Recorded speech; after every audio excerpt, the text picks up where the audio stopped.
28 বছর বয়স হয়ে গেছে তোর, আজ পর্যন্ত একটা ছেলেও তোর পছন্দ হলো না। তুই কি ভেবেছিস সারা জীবন ওই সচিবের চেয়ার নিয়ে বসে থাকবি? সমাজ কি আমাদের ছেড়ে কথা বলবে? ড্রয়িং রুমে পিনপতন নিরাপত্তা। হাসনা বেগমের চিৎকারে পুরো বাড়ি কাঁপছে। ইয়ানা সোফায় মাথা নিচু করে বসে আছে, তার চোখে পানি, কিন্তু সে কাউকে বুঝতে দিচ্ছে না। ইয়ানার ফুফু সুরাইয়া বেগম মুখ বাঁকিয়ে বলে উঠলেন, আর বলবেই বা না কেন ভাবি, তোমার মেয়ের তো এখন অহংকারে মাটিতে পা পড়ে না। সরকারি বড় অফিসার হয়েছে, এখন কি আর সাধারণ কোনো ছেলেকে তার পছন্দ হবে? রফিক সাহেবের মতো এত বড় একজন ব্যবসায়ী, হ্যাঁ মানছি বয়স একটু বেশি, 40 পার হয়েছে, তাতে কি হয়েছে? ওই রফিক সাহেব রাজি হয়েছিল বলেই তো ওই বিয়েটা হচ্ছিল, আর ও কিনা সবার সামনে লোকটাকে অপমান করে তাড়িয়ে দিল। ফুফু, আপনারা কি ভুলে যাচ্ছেন রফিক সাহেবের চরিত্র কেমন? ওই লোকটার নামে কতগুলো দুর্নীতির মামলা আছে আপনারা জানেন। আমি একজন সরকারি সচিব, আর আপনারা চাচ্ছেন একটা দুর্নীতিবাজ চরিত্রহীন বয়স্ক লোকের সাথে আমি সংসার করি, শুধু আমার বয়স 28 বলে? তো কি করবি তুই? তোর জন্য কি এখন আসমান থেকে রাজপুত্র নেমে আসবে? তোর বয়সী মেয়েদের এখন স্কুলে পড়া বাচ্চা আছে, আর তুই কিনা বিয়ের আসর থেকে বর তাড়িয়ে দিচ্ছিস। তোর বাবা ওই ঘরে অসুস্থ হয়ে পড়ে আছে, ওর যদি আজ কিছু হয়ে যায়, আমি তোকে কোনোদিন ক্ষমা করব না ইয়ানা। ইয়ানা আর কিছু বলতে পারল না, তার গলা ধরে আসছে। একজন সৎ এবং কড়া অফিসার হয়েও আজ নিজের পরিবারের কাছে সে কতটা অসহায়। হঠাৎ পেছন থেকে একটি শান্ত কিন্তু গম্ভীর কণ্ঠ ভেসে আসলো। আন্টি, আপনারা কি ইয়ানাকে একটু শান্তিতে থাকতে দেবেন? ও কোনো অন্যায় করেনি। একজন দুর্নীতিবাজকে বিয়ে না করে ও নিজের এবং আপনাদের সম্মান বাঁচিয়েছে। সবাই অবাক হয়ে পেছনে তাকালো। সিঁড়ির কাছে দাঁড়িয়ে আছে 19 বছরের ইভান। ইভানের বাবা এবং ইয়ানার বাবা রাশেদ সাহেব খুব কাছের বন্ধু। ইভানের বাড়ি অন্য জেলায় হওয়ায় রাশেদ সাহেবই জোর করে তাকে নিজের বাড়িতে রেখে ভার্সিটিতে পড়াচ্ছেন। ইভান এই বাড়িরই একটি অংশ হয়ে গেছে, কিন্তু আজ তার শান্ত চোখে অদ্ভুত এক কাঠিন্য। সুরাইয়া ফুফু রেগে বলে উঠলেন, এই ছেলে, তুমি মাঝখান দিয়ে কথা বলছো কেন? বাবার বন্ধুর রেফারেন্সে এ বাড়িতে থেকে পড়াশোনা করছো, নিজের সীমানায় থাকো। বড়দের কথার মাঝে তোমার নাক গলানোর কোনো দরকার নেই। তুমি কালকের একটা বাচ্চা ছেলে, তুমি এই বিয়ের কি বুঝো? আমি বিয়ের অনেক কিছুই বুঝি ফুপু, অন্তত এতটুকু বুঝি যে বিয়ে মানে একটা মেয়েকে জোর করে কোনো চরিত্রহীন বয়স্ক লোকের হাতে তুলে দেওয়া নয়। ইয়ানা একজন সম্মানিতা নারী, ওর যোগ্যতার কদর আপনারা করতে পারছেন না বলে ওকে এভাবে মানসিক শান্তি নষ্ট করার কোনো অধিকার আপনাদের নেই। তুই থামবি ইভান? তুই আমাদের শেখাবি আমার মেয়ের ভালো কিসে? ওর বিয়ে ভেঙে গেছে, ওর বাবা বিছানায় পড়ে কাঁদছে। এখন কে বিয়ে করবে এই 28 বছরের বয়স্ক মেয়েকে? তুই করবি? এদিকে হাসনা বেগমের কথা শুনে ড্রয়িং রুমের সবাই থমকে গেল। ইয়ানা মাথা তুলে রাগী চোখে মায়ের দিকে তাকালো, কিন্তু সবার শ্বাস আটকে গেল যখন ইভান এক পায়ে গিয়ে এসে খুব স্বাভাবিক গলায় বলল, হ্যাঁ আমি করব। ইভানের কথা শুনে মনে হলো পুরো বাড়িতে বাজ পড়ল। ইয়ানা বসা থেকে ছিটকে উঠে দাঁড়ালো, তার চোখ দুটো রাগে আর অপমানে জ্বলছে। ইয়ানার বড় ভাই ইস্তিয়াক তেড়ে এসে ইভানের কলার চেপে ধরল। তুই কি বললি ফাজিল ছেলে? তোর বয়স কত জানিস তুই? 19 বছর। তুই আমার বোনের দিকে চোখ দিস, আজ তোকে আমি মেরেই ফেলবো। ভাইয়া, হাতটা ছাড়ুন, আমি কোনো অপরাধ করিনি। আন্টি জানতে চাইলেন কে ইয়ানাকে বিয়ে করবে, আমি শুধু আমার উত্তর দিয়েছি। আর বয়সের কথা বলছেন, ইয়ানা আমার থেকে 9 বছরের বড়, তাতে কি হয়েছে? ভালোবাসা আর সম্মানের কোনো বয়স হয় না। জাস্ট শাট আপ ইভান, একদম চুপ। এদিকে ইয়ানের চিৎকারে ইস্তিয়াক ইভানকে ছেড়ে দিল। ইয়ানা কাঁপতে কাঁপতে ইভানের সামনে গিয়ে দাঁড়ালো। ইয়ানার চোখে পানি টল টল করছে, কিন্তু চেহারায় সজীবের সেই কঠোরতা। তোমার সাহস তো কম নয় ইভান, তুমি আমাকে করুণা করছো? আমার বিয়ে হচ্ছে না বলে তুমি একটা 19 বছরের ভার্সিটি পড়া স্টুডেন্ট আমাকে দয়া দেখাচ্ছ? আমি ইয়ানা, এই শহরের সবাই আমার নাম শুনলে ভয় পায়, আর তুমি আমাকে সবার সামনে এভাবে অপমান করলে। আমি আপনাকে করুণা করছি না ইয়ানা, আমি আপনাকে সম্মান করি। আর আমি জানি এই মুহূর্তে এই বাড়িতে আমার থেকে বেশি আপনাকে আর কেউ সম্মান করে না। আপনি রফিক সাহেবকে তাড়িয়ে দিয়েছেন কারণ আপনি নিজের আত্মসম্মান বিকিয়ে দিতে চাননি। আমি আপনাকে বিয়ে করতে চাইছি কারণ আমি আপনার সেই আত্মসম্মানকে আজীবন রক্ষা করতে চাই। ওরে আমার রোমিও রে, নিজের পকেটে 10 টাকা নেই, সে আসছে সচিব বউ পালতে। আরে ইয়ানার 1 মাসের মেকআপের খরচ চালানোর মুরদ আছে তোর? ফুফু, ইয়ানা নিজের খরচ নিজেই চালাতে পারে। ওর আমার টাকার দরকার নেই। ওর দরকার এমন একজনকে যে দিন শেষে ওর ক্লান্ত মাথাটা নিজের বুকে টেনে নিতে পারবে, যে ওকে এটা বোঝাবে না যে ওর বয়স 28 হয়ে গেছে, বরং এটা বোঝাবে যে সে কতটা মূল্যবান। ইভানের কথা শুনে ইয়ানা থমকে গেল। এই ছেলেটা এত সুন্দর করে কথা বলতে পারে? ইয়ানার বুকের ভেতরটা অদ্ভুত ভাবে কেঁপে উঠল। হঠাৎ ইয়ানার বাবা রাশেদ সাহেব কাঁপতে কাঁপতে ঘর থেকে বেরিয়ে আসলেন। ওনার অবস্থা খুবই খারাপ। ইভান, বাবা ইভান, তুই এদিকে আয়। রাশেদ সাহেব ধপ করে ফ্লোরে বসে পড়লেন। ইভান দৌড়ে গিয়ে ওনাকে ধরলো। ইয়ানাও দৌড়ে গেল। বাবা, বাবা তুমি ঠিক আছো? ইশতিয়াক ভাইয়া, জলদি ডাক্তার ডাকো। ডাক্তার লাগবে না মা, আমার সময় শেষ হয়ে আসছে। আমি শুধু একটা শান্তি নিয়ে মরতে চাই। তুই ইভানকে বিয়ে করবি ইয়ানা। ইভানের বাবা আমার সবসময় কাছের বন্ধু, সবচেয়ে কাছের বন্ধু। আমি জানি এই ছেলেটা তোকে কোনোদিন অসম্মান করবে না। ওর বয়স কম হতে পারে কিন্তু ওর মনটা অনেক বড়। বাবা তুমি এসব কি বলছো? ওর মাত্র 19 বছর বয়স। মানুষ হাসবে বাবা, সমাজ আমাকে নিয়ে নোংরা কথা বলবে। সমাজ তোর চোখের পানি মুছতে আসবে না রে মা। আজ যখন ওই রফিক তোকে অপমান করছিল তখন সমাজ কোথায় ছিল? ইভান তোকে সম্মান দিয়েছে। তুই যদি আমাকে ভালোবাসিস তবে আমার এই শেষ ইচ্ছাটা রাখ। রাশেদ সাহেব হাউ মাউ করে কেঁদে উঠলেন। ইয়ানা বাবার কান্না সহ্য করতে পারল না। সে পাথরের মতো জমে গেল। ইভান খুব শান্তভাবে রাশেদ সাহেবের হাত ধরে বলল, আঙ্কেল, আপনি কাঁদবেন না। ইয়ানা রাজি। আমি আজই এই মুহূর্তেই ওকে বিয়ে করব। তুই পাগল হয়েছিস রাশেদ? এই বাচ্চা ছেলের হাতে তুই ইয়ানাকে তুলে দিবি? হ্যাঁ দেব। আমার মেয়ের জন্য ওর থেকে ভালো ছেলে আর হতে পারে না। ইশতিয়াক, তুই এখন এই কাজের ব্যবস্থা কর, আজই বিয়ে দেব। পরিবারের আর কারো কিছু বলার সাহস হলো না। ইয়ানা শুধু নীরবে চোখের পানি ফেলতে লাগলো। 1 ঘন্টার মধ্যে কাজে চলে আসলো। ইয়ানা কোনো মেকআপ করেনি, কোনো গহনাও পরেনি। সাধারণ একটি সুতির শাড়ি পরে সে কবুল বলল।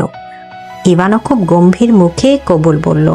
বিয়ে সম্পন্ন হওয়ার পর রাশেদ সাহেব শান্তিতে চোখ বন্ধ করলেন। ডাক্তার এসে ওনাকে ঘুম পাড়িয়ে দিল। রাত 12টা। ইয়ানার বেডরুম। ফুল দিয়ে বাসর ঘর সাজানো হয়নি। ঘরটা একদম সাধারণ। ইয়ানা জানালার কাছে দাঁড়িয়ে আছে। তার চোখে রাজ্যের শূন্যতা আর ক্লান্তি।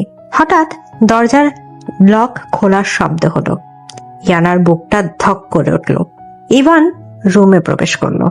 তুমি দরজার কাছে দাঁড়াও ইভান, 1 পাও সামনে আসবে না। ইভান শান্তভাবে দরজাটা বন্ধ করলো। ইয়ানা ঘুরে দাঁড়ালো। তার চোখে আগুন।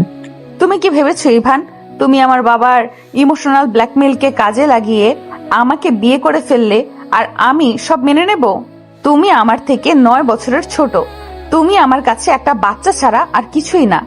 আমি জানি ইয়ানা, আমি আপনার থেকে বয়সে ছোট, কিন্তু আমি তো আপনাকে বয়সের দোহাই দিয়ে বিয়ে করিনি। তাহলে কেন করছো? আমার পদমর্যাদা দেখে, আমার টাকা দেখে, নাকি বন্ধুদের কাছে গল্প করার জন্য যে তুমি একজন সচিবকে বিয়ে করেছো? ইয়ানার কথাগুলো তীরের মতো ইভানের বুকে বিঁধল। কিন্তু ইভান একটু রাগ করলো না। সে খুব ধীর পায়ে ইয়ানার দিকে এগিয়ে গেল। ইয়ানা 1 পা পিছিয়ে গেল। আমি বলেছি কাছে আসবে না। এই বিয়েটা একটা চুক্তি। বাবার শারীরিক অবস্থার জন্য আমি বাধ্য হয়েছি, কিন্তু তুমি কখনো আমার স্বামীর অধিকার পাবে না। তুমি ওই সোফায় ঘুমাবে আর আমি বিছানায়। আমাদের মধ্যে কোনো সম্পর্ক নেই। ইভান ইয়ানার চোখের দিকে স্থির দৃষ্টিতে তাকিয়ে থাকলো। ইয়ানার চোখ দুটো লাল হয়ে আছে, সারাদিনের কষ্টে ফুলে গেছে। ইভান দীর্ঘশ্বাস ফেলে বলল, আপনার কি মনে হয় আমি আপনার কাছে অধিকার চাইতে এসেছি? ইয়ানা, আমি জানি আপনি কতটা ক্লান্ত। সকাল থেকে আপনাকে শুধু অপমানই করা হয়েছে। আপনার নিজের পরিবার আপনাকে বুঝলো না। আপনি কি ভেবেছেন আমি এখন আপনার কাছে এসে রোমান্টিক কথা বলবো আর আপনি গলে যাবেন? আমি এতটাও বোকা নই। তাহলে কি চাও তুমি? কেন বিয়ে করলে আমাকে? কারণ আমি চাইনি আপনি একা একা কাঁদুন। ইভানের এই একটা কথায় ইয়ানার বুকের ভেতরটা মোচড় দিয়ে উঠল। সে শক্ত হয়ে দাঁড়িয়ে থাকলো, কিন্তু তার চোখের পানি আর মানল না। টুপ করে এক ফোঁটা পানি গড়িয়ে পড়ল। আপনি একজন কড়া অফিসার ইয়ানা। আপনি সারা দেশকে শাসন করেন, কিন্তু নিজের কষ্ট কাউকে দেখাতে পারেন না। আমি আপনার স্বামী হিসেবে এই ঘরে ঢুকিনি। আমি আপনার সেই মানুষটা হতে এসেছি যার সামনে আপনি নির্দ্বিধায় কাঁদতে পারবেন। আমার কারোর করুণার দরকার নেই, তুমি যাও এখান থেকে। ইয়ানা মুখ ঘুরিয়ে নিল। সে শব্দ করে কাঁদতে শুরু করলো। ইভান আর কোনো কথা না বলে আলমারি থেকে একটা পাতলা কম্বল বের করলো। সে সোফায় গিয়ে বসলো। ইয়ানা আর চোখে দেখলো ছেলেটা কোনো তর্ক করলো না, কোনো জোরও করলো না। তুমি কি সত্যি ওই সোফায় ঘুমাবে? সোফাটা অনেক ছোট, তোমার কষ্ট হবে। আমার কষ্ট নিয়ে আপনাকে ভাবতে হবে না ইয়ানা। আপনি বিছানায় ঘুমান। আপনার কাল সকালে অফিস আছে। আপনার রেস্ট দরকার। ইয়ানা অবাক হয়ে তাকিয়ে থাকলো। 19 বছরের একটা ছেলে এত ম্যাচিউরড হয় কিভাবে? ইয়ানা কিছু না ভুলে বিছানায় গিয়ে শুয়ে পড়লো, কিন্তু তার ঘুম আসছে না। সে এপাশ ওপাশ করছে। হঠাৎ তার মনে হলো আজ সারাদিন সে কিছু খায়নি। পেটের ভেতরটা জ্বলে যাচ্ছে ক্ষুধায়, কিন্তু এখন রাত 1টা বাজে। সে কিভাবে বাইরে গিয়ে খাবার আনবে? হঠাৎ ইভান সোফা থেকে উঠে দাঁড়ালো। সে রুম থেকেও বেরিয়ে গেল। ইয়ানা ভাবলো ছেলেটা রাগ করে চলে গেল হয়তো, কিন্তু 10 মিনিট পর ইভান ফিরে এলো। তার হাতে একটা প্লেটে ভাত, একটু ডাল আর ডিম ভাজি। উঠে বসুন ইয়ানা। আমি খাবো না। বাচ্চাদের মতো জেদ করবেন না। আমি জানি আপনি সকাল থেকে এক গ্লাস পানি ছাড়া কিছু খাননি। উঠে বসুন। আমি বলেছি না আমি খাবো না। তুমি আমাকে অর্ডার করার কে? ইভান প্লেটটা সাইড টেবিলে রাখলো। সে ইয়ানার একদম কাছে এসে দাঁড়ালো। ইয়ানা ভয় পেয়ে একটু পিছিয়ে গেল। ইভান হঠাৎ ইয়ানার হাত ধরে তাকে বিছানা বসিয়ে দিল। How dare you! তুমি আমার গায়ে হাত দিলে? আমি আপনার স্বামী ইয়ানা। এতটুকু অধিকার তো আল্লাহ আমাকে দিয়েছেন যে আমার বউ না খেয়ে থাকলে তাকে আমি জোর করে হলেও খাওয়াবো। এদিকে ইভানের গলার স্বরে এতই একটা গম্ভীর শাসন ছিল যে ইয়ানা আর কথা বলতে পারল না। ইভান প্লেটটা হাতে নিয়ে এক লোকমা ভাত মাখিয়ে ইয়ানার মুখের সামনে ধরলো। মুখ খুলুন। আমি নিজে খেতে পারি। জানি পারেন, কিন্তু আজ আমি খাইয়ে দেব। হা করুন। ইয়ানা মন্ত্রমুগ্ধের মতো মুখ খুলল। ইভান খুব যত্ন করে তাকে খাইয়ে দিতে লাগলো। ইয়ানার চোখে আবার পানি চলে আসলো। এত বছর ধরে সে শুধু একা লড়াই করেছে। কেউ কখনো এভাবে তাকে খাইয়ে দেয়নি, কেউ তার যত্ন নেয়নি। তুমি এত ভালো কেন ইভান? তুমি তো জানো আমি তোমাকে কখনো ভালোবাসতে পারবো না। ভালোবাসতে হবে না ইয়ানা। আপনি শুধু আমাকে সহ্য করা শিখুন, বাকিটা আমি একাই সামলে নেব। ইয়ানার খাওয়া শেষ হলে ইভান পানি খাইয়ে দিল। তারপর সে টিস্যু দিয়ে ইয়ানার মুখটাও মুছিয়ে দিল। ইয়ানা ইভানের চোখের দিকে তাকিয়ে থাকলো। ইভানের চোখে কোনো লোভ নেই, কোনো তাড়াহুড়া নেই, আছে শুধু এক অদ্ভুত স্নিগ্ধ মায়া। এবার ঘুমান, অনেক রাত হয়েছে।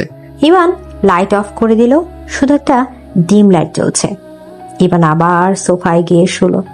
ইয়ানা বিছানায় শুয়ে ইভানের দিকে তাকিয়ে থাকলো। ছেলেটা সোফায় গুটি সুটি মেরে শুয়ে আছে। ইয়ানার বুকের ভেতরটা যেন হু হু করে উঠলো। আল্লাহ, তুমি আমার জীবনে কাকে পাঠালে? যে ছেলেটার আমার কাছে শাসন শোনার কথা, সে আজ আমাকে শাসন করে খাইয়ে দিল। এত সম্মান, এত মায়া আমি তো কখনো চাইনি। আমি কি পারবো এই 19 বছরের ছেলেটার সাথে সারা জীবন কাটাতে? আমার ইগো, আমার বয়স, আমার পদমর্যাদা সব কি এই ছেলেটার মায়ের কাছে হেরে যাবে? রাত গভীর হতে লাগলো। ইয়ানা অপলক দৃষ্টিতে ইভানের দিকে তাকিয়ে রইল। ইভান ততক্ষণে গভীর ঘুমে আচ্ছন্ন। ইয়ানা ধীরে ধীরে বিছানা থেকে উঠল।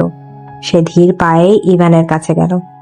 ছেলেটার নিষ্পাপ চেহারার দিকে তাকিয়ে ইয়ানার সব রাগ যেন পানি হয়ে গেল। ইয়ানা ইভানের গায়ের উপর থেকে পড়ে যাওয়া কম্বলটা খুব যত্ন করে ঠিক করে দিল। তুমি খুব বোকা ইভান, অনেক বোকা। আমার মতো একটা নিরস বয়স্ক মেয়ের জীবনের দায়িত্ব তুমি কেন নিলে? তুমি জানো না তুমি একটা আগুন হাতে নিয়েছো?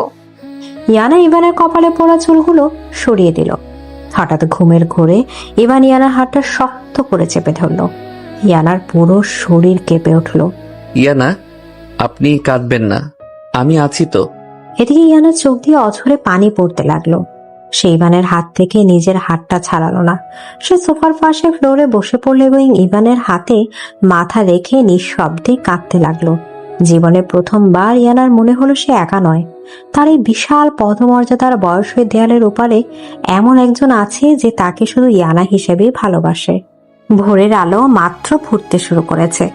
জানালার ফাঁক গলে এক চিলতে রোদ এসে পড়েছে ইয়ানার মুখে। ইয়ানা ধীরে ধীরে চোখ খুলল। চোখ খুলে সে বুঝতে পারল সে বিছানায় নেই, ফ্লোরে বসে আছে, আর তার মাথাটা রাখা ইভানের হাতের উপর। সোফায় শোয়া ইভানের একটা হাত নিচে ঝুলে আছে, আর ইয়ানা সারা রাত সে হাতটা আঁকড়ে ধরেই ঘুমিয়েছে। ইয়ানার বুকটা ধক করে উঠল। সে তড়িঘড়ি করে উঠে দাঁড়াতে গেল, কিন্তু সারা রাত ফ্লোরে বসে থাকায় তার পিঠ আর কোমর তীব্র ব্যথা করছে। আউচ! আল্লাহ, আমি সারা রাত এইভাবে ফ্লোরে বসেছিলাম? কি ভেবেছিলাম আমি এই পিচ্চি ছেলেটার মায়ায় আমি পড়ে যাচ্ছি? অসম্ভব। ইয়ানার নড়াচড়ার শব্দে ইভানের ঘুম ভেঙে গেল। সে চোখ কচলে উঠে বসলো। ফ্লোরে বসে থাকা ইয়ানাকে দেখে এসে বেশ অবাক হলো। ইয়ানা, আপনি নিচে ফ্লোরে কি করছেন? তো তোমার তাতে কি? আমার নিজের ঘর, আমি যেখানে খুশি বসে থাকবো। তুমি জেরা করার কে? আমি জেরা করছি না, কিন্তু সারা রাত কি আপনি ফ্লোরেই বসেছিলেন? বিছানায় ঘুমাননি কেন? আমার ইচ্ছা হয়নি তাই ঘুমাইনি। তুমি এত কথা বলো কেন ইভান? আমার রুটিন নিয়ে তোমাকে মাথা ঘামাতে হবে না, তুমি তোমার নিজের কাজ করো। ইয়ানা প্রচন্ড ইগো নিয়ে কথাগুলো বলে হনহন করে ওয়াশরুমের দিকে চলে গেল। ইভান সোফায় বসে একটা দীর্ঘশ্বাস ফেলল। সে নিজের ডান হাতের দিকে তাকালো। হাতটা অবশ হয়ে আছে। সে বুঝতে পারলো ইয়ানা সারা রাত তার হাত ধরে ফ্লোরে ঘুমিয়েছে। ইভানের ঠোঁটের কোণে একটা স্নিগ্ধ হাসি ফুটে উঠল। মেয়েটা বাইরে থেকে যতটা পাষাণ, ভেতর থেকে ততটাই নরম আর অভিমানী। সকাল 8টা। ড্রয়িং রুমে রাশেদ সাহেব সোফায় হেলান দিয়ে বসে আছেন। ওনার শরীরটা আজ একটু ভালো, তবে চেহারায় অপরাধ বোধ স্পষ্ট। ওনার সামনে ইভান মাথা নিচু করে দাঁড়িয়ে আছে। হাসনা বেগম, ইশতিয়াক, সুরাইয়া ফুফু সেখানে উপস্থিত। রাশেদ সাহেবের হাতে ফোন। তিনি কাঁপা কাঁপা হাতে তার দীর্ঘদিনের বন্ধু এবং ইভানের বাবা আবরার সাহেবকে কল দিয়েছেন। কলটা স্পিকারে দেয়া। হ্যালো আশেদ, কি রে দোস্ত, শরীর কেমন তোর? কাল সারা রাত তোকে ট্রাক করলাম, তোর বউ ফোন ধরে বললো তুই নাকি ঘুমাচ্ছিস। আবরার দোস্ত, তুই আমাকে মাফ করে দিস। আমি কাল রাতে এমন একটা কাজ করেছি যার জন্য তুই আমাকে সারা জীবন গালি দিলেও আমার পাপের প্রায়শ্চিত্ত হবে না। কি বলছিস এসব? কি করছিস তুই? ইভানের কিছু হয়নি তো? ছেলেটা ঠিক আছে? ইভান ঠিক আছে দোস্ত, কিন্তু আমি কাল রাতে ইয়ানার সাথে ইভানের বিয়ে দিয়ে দিয়েছি। ফোনের ওপাশে কয়েক সেকেন্ডের জন্য পিন পথন নীরবতা। এরপর হঠাৎ একটা থালা বা গ্লাস ভাঙার শব্দ শোনা গেল। স্পষ্ট বোঝা গেল আবরার সাহেবের পাশে ইভানের মা সালমা বেগম দাঁড়িয়েছিলেন এবং কথাগুলো শুনে তার হাত থেকে কিছু একটা পড়ে গেছে। রাশেদ, তুই কি পাগল হয়ে গেছিস? এসব কি ধরনের ফাজলামি? আমার ছেলেটার বয়স মাত্র 19, ও কেবল ভার্সিটি সেকেন্ড ইয়ারে পড়ে। আর তোর মেয়ে ইয়ানা, ও তো 28 বছরের একজন বয়স্ক মেয়ে। ও তো ইভানার থেকে 9 বছরের বড়। একজন সরকারি সচিবের সাথে তুই আমার বাচ্চা ছেলেটার বিয়ে দিয়ে দিলি? আমাকে একবার জানানোর প্রয়োজন মনে করলি না? দোস্ত, আমার পরিস্থিতিটা তুই বোঝার চেষ্টা কর। কাল ওই রফিক বিয়ের আসর থেকে উঠে যাওয়ার পর আমার মেয়েটাকে সবাই যেভাবে অপমান করেছিল আমি সহ্য করতে পারছিলাম না। আমার হার্টে প্রচন্ড ব্যথা শুরু হয়েছিল। আমি ভেবেছিলাম আমি মরে যাব। তখন ইভান নিজে এসে ইয়ানাকে বিয়ে করার প্রস্তাব দেয়। ভাইয়া, আপনি এটা কি করলেন? ইভান তো একটা অবুঝ ছেলে, ও আবেগের বশে একটা ভুল সিদ্ধান্ত নিয়েছে। কিন্তু আপনি তো একজন বাবা, আপনি কিভাবে আপনার বন্ধুর ছেলের সাথে এত বড় একটা প্রতারণা করলেন? আমার ছেলের ঘাড়ের উপর আপনার 28 বছরের বয়স্ক মেয়েটাকে চাপিয়ে দিলেন। ঠিক ওই মুহূর্তে ইয়ানা ড্রয়িং রুমে প্রবেশ করছিল। তার পরনে একটা অফ হোয়াইট রঙের ফর্মাল শাড়ি, চুলগুলো পরিপাটি করে বাঁধা, চোখে মুখে কড়া সচিবের গাম্ভীর্য। কিন্তু সালমা বেগমের কথাগুলো তার কানে শিশার মতো বিঁধল। 28 বছরের বয়স্ক মেয়ে, শব্দগুলো তার ইগোতে চরম আঘাত করলো। ইয়ানার পা দুটো যেন ফ্লোরের সাথে আটকে গেল। দেখলে তো রাশেদ, আমি কাল রাতেই বলেছিলাম এই বিয়ে কেউ মানবে না। এখন তোকে তোর বন্ধুর বউয়ের কাছ থেকে কথা শুনতে হচ্ছে। কথা শোনাবো না তো কি করবো ভাবি? ইয়ানা অনেক বড় অফিসার হতে পারে, কিন্তু আমার ইভানের কাছে তো ও একটা বয়স্ক মহিলা ছাড়া আর কিছুই না। সমাজ কি বলবে আমাদের? সবাই হাসবে, বলবে আবরার সাহেব ছেলের বয়সের থেকে বড় একটা মেয়েকে ঘরে এনেছে শুধু মেয়ের সরকারি ক্ষমতা আর টাকার লোভে। ইয়ানার চোখ দুটো পানিতে ভরে আসলো, কিন্তু সে কোনোভাবেই সবার সামনে কাঁদবে না। সে নিজেকে শক্ত করে দাঁড়িয়ে রইল। হঠাৎ ইভান এগিয়ে গিয়ে রাশেদ সাহেবের হাত থেকে ফোনটা নিয়ে নিল। মা, তুমি শান্ত হও। ইভান, বাবা তুই এসব কি করেছিস? তুই কি পাগল হয়ে গেছিস? তোর কি একবার আমাদের কথা মনে পড়লো না? মা, আমি যা করেছি খুব ভেবেচিন্তেই করেছি। আমি কোনো অবুঝ বাচ্চা নই যে আবেগের বশে এমন একটা সিদ্ধান্ত নেব। ইয়ানা আমার স্ত্রী। তুমি আর বাবা প্লিজ ওকে নিয়ে এমন কোনো কথা বলো না যা শুনলে ওর খারাপ লাগে। আমি ওকে সম্মান করি, আর আমি চাই আমার পরিবারও ওকে সম্মান করুক। ইভান, তুই কিন্তু বেশি বাড়াবাড়ি করছিস। কালকের একটা ছেলে তুই তুই আমাদের শেখাবি সম্মান কাকে বলে? বাবা, আমি তোমাদের শেখাচ্ছি না, কিন্তু আমি আমার স্ত্রীকে অসম্মান হতে দিতে পারি না। আমি জানি তোমাদের কাছে বিষয়টা মেনে নেওয়া কঠিন, কিন্তু আমি ইয়ানাকে ভালোবেসেই বিয়ে করেছি। তোমরা যদি আমাকে একটুও ভালোবাসো তবে আমার এই সিদ্ধান্তটাকে মেনে নাও। ইভানের কথাগুলো এতই শান্ত আর দৃঢ় ছিল যে ফোনের ওপাশে আবরার সাহেব এবং সালমা বেগম দুজনেই চুপ হয়ে গেলেন। ইয়ানা অবাক দৃষ্টিতে ইভানের দিকে তাকিয়ে রইল। এই 19 বছরের ছেলেটা এতগুলো মানুষের সামনে দাঁড়িয়ে এত শক্তভাবে তাকে ডিফেন্ড করছে। ইয়ানার বুকের ভেতর জমে থাকা বরফটা যেন একটু একটু করে গলতে শুরু করলো। আবরার, তুই তো আমাকে চিনিস দোস্ত। আমি কখনোই তোর অমঙ্গল চাইবো না। কয়েকদিন সময় নিয়ে মাথা ঠান্ডা করে চিন্তা কর, তারপর না হয় তোরা ঢাকায় আয়, সামনাসামনি কথা বলবো। ঠিক আছে রাশেদ, আমি এখন ফোন রাখছি। আমার স্ত্রীর প্রেশার বেড়ে গেছে, ওকে ডাক্তার দেখাতে হবে। এদিকে ফোনটা কেটে গেল। ড্রয়িং রুমে এক অদ্ভুত ঘুমোট পরিবেশ। ইয়ানা একটা দীর্ঘশ্বাস ফেলে ডাইনিং টেবিলের দিকে এগিয়ে গেল। ইভানও ফোনটা টেবিলে রেখে ডাইনিং এ এসে বসলো। হাসনা বেগম আর সুরাইয়া ফুফু আর চোখে ইভানকে দেখতে লাগলেন। তা ইভান সাহেব, বইয়ের টাকায় চলতে কেমন লাগে? ফুফুর কথা শুনে ইয়ানা খাওয়ার প্লেট থেকে হাত সরিয়ে নিল। তার চোখ দুটো রাগে জ্বলে উঠল। ইভান খুব শান্তভাবে রুটি ছিঁড়তে ছিঁড়তে ফুফুর দিকে তাকালো। বইয়ের টাকায় চলবো কেন ফুপু?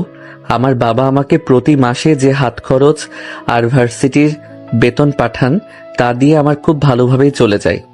ওমা, তাই নাকি? তো বইয়ের মেকআপের খরচ, বইয়ের শাড়ির খরচ এগুলো কে দেবে? তুমি তো কালকের একটা বাচ্চা ছেলে, তোমার পকেটে থাকে 100 টাকা আর তোমার বউ মাসে কামায় লাখ টাকা। তোমার তো উচিত বইয়ের অফিসে গিয়ে তার পিএস হয়ে কাজ করা। ঠিক তো বলছে ফুপি, আমাদের ইয়ানার তো ড্রাইভার দরকার।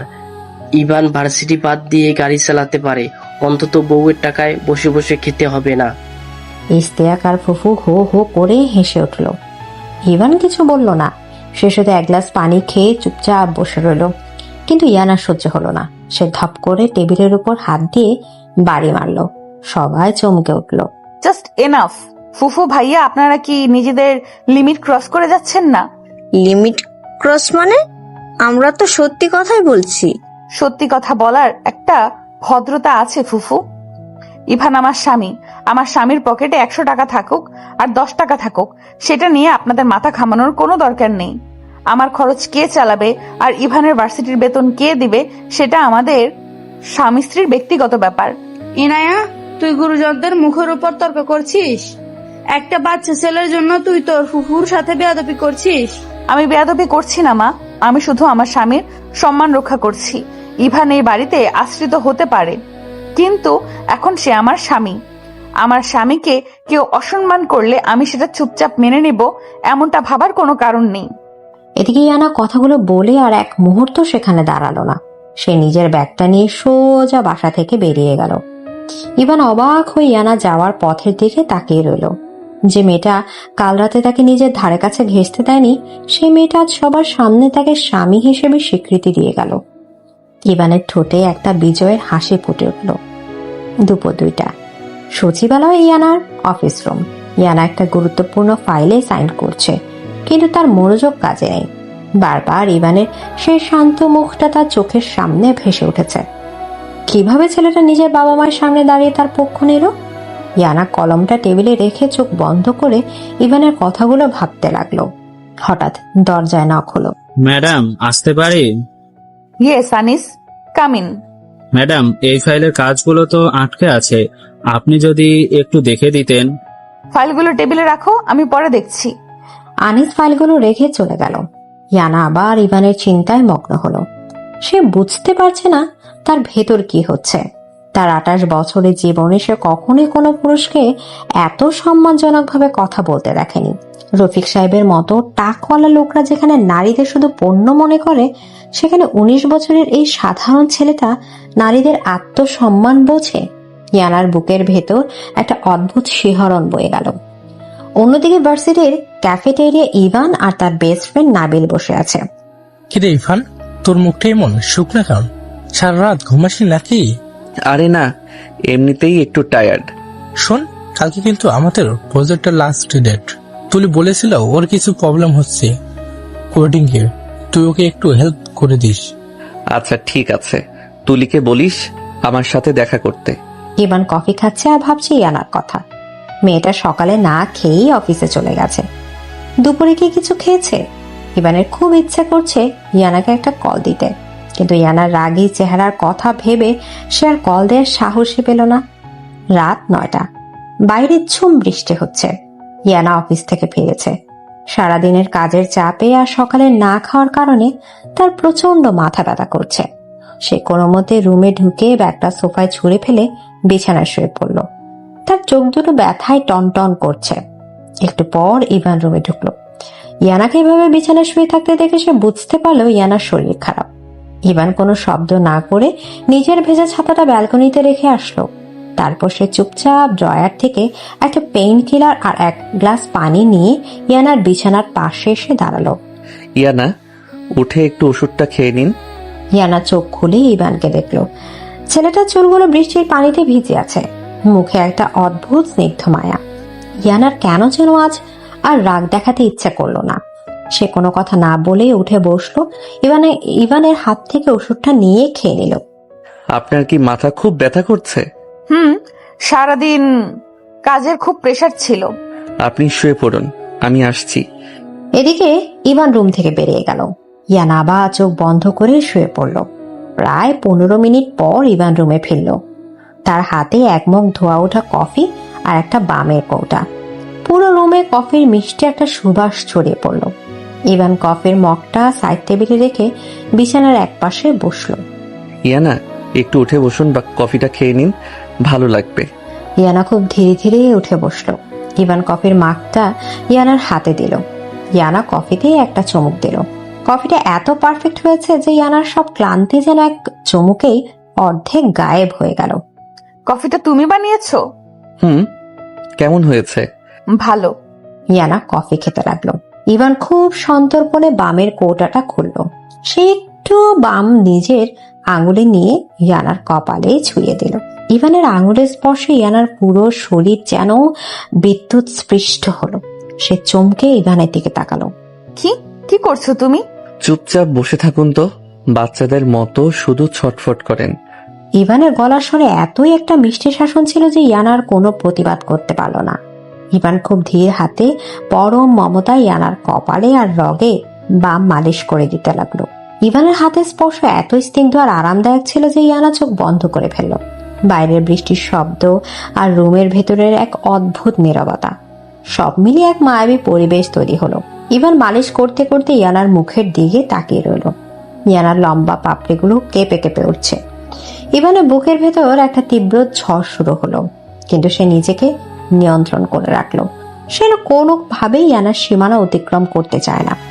আপনি বড্ড অভিমানী ইয়ানা। ইয়ানা চোখ খুলল। ইভানের মুখটা তার খুব কাছাকাছি।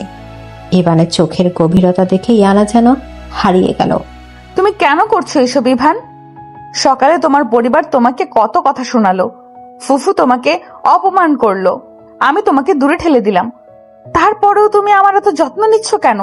কারণ আমি যে দায়িত্বটা নিয়েছি সেটা কোনো ইগো বা জিদের বশে নেইনি। আমি আপনাকে ভালোবেসেই এই দায়িত্বটা নিয়েছি। আর ভালোবাসা কখনো অপমান বা দূরত্বের কারণে কমে যায় না, ইয়ানা। ইয়ানার চোখের কোণ বেয়ে এক ফোঁটা পানি গড়িয়ে পড়ল। ইভান তার বুড়ো আঙুল দিয়ে খুব যত্নে সে পানি মুছে দিল। ইভানের এই আলতো স্পর্শে ইয়ানার ভেতরকার সব ইগো, সব বয়স আর পদের অহংকার যেন ভেঙে চুর মার হয়ে গেল। তুমি জানো ইভান, আমার এই 28 বছরের জীবনে কেউ কোনোদিন আমাকে এভাবে যত্ন করেনি। সবাই শুধু আমার থেকে পারফেকশন চেয়েছে। আমার বাবা চেয়েছে আমি ভালো স্টুডেন্ট হই, আমার মা চেয়েছে আমি ভালো অফিসার হই, কিন্তু আমি যে একজন সাধারণ মেয়ে যার একটু যত্নের দরকার, একটু ভালোবাসার দরকার, এটি কেউ বুঝতেই চায়নি। ইয়ানা কথাগুলো বলতে বলতে ফুপিয়ে কেঁদে উঠল। ইভান আর নিজেকে ধরে রাখতে পারল না। সে খুব আলতো করে ইয়ানার মাথাটা নিজের বুকের সাথে চেপে ধরল। ইয়ানাও আর কোনো বাধা দিল না। সে একজন অবোধ শিশুর মতো ইভানের বুকে মুখ লুকিয়ে কাঁদতে লাগলো। আমি জানি ইয়ানা, আমি সব জানি। আজ থেকে আপনাকে আর একা একা কাঁদতে হবে না। আমি আছি।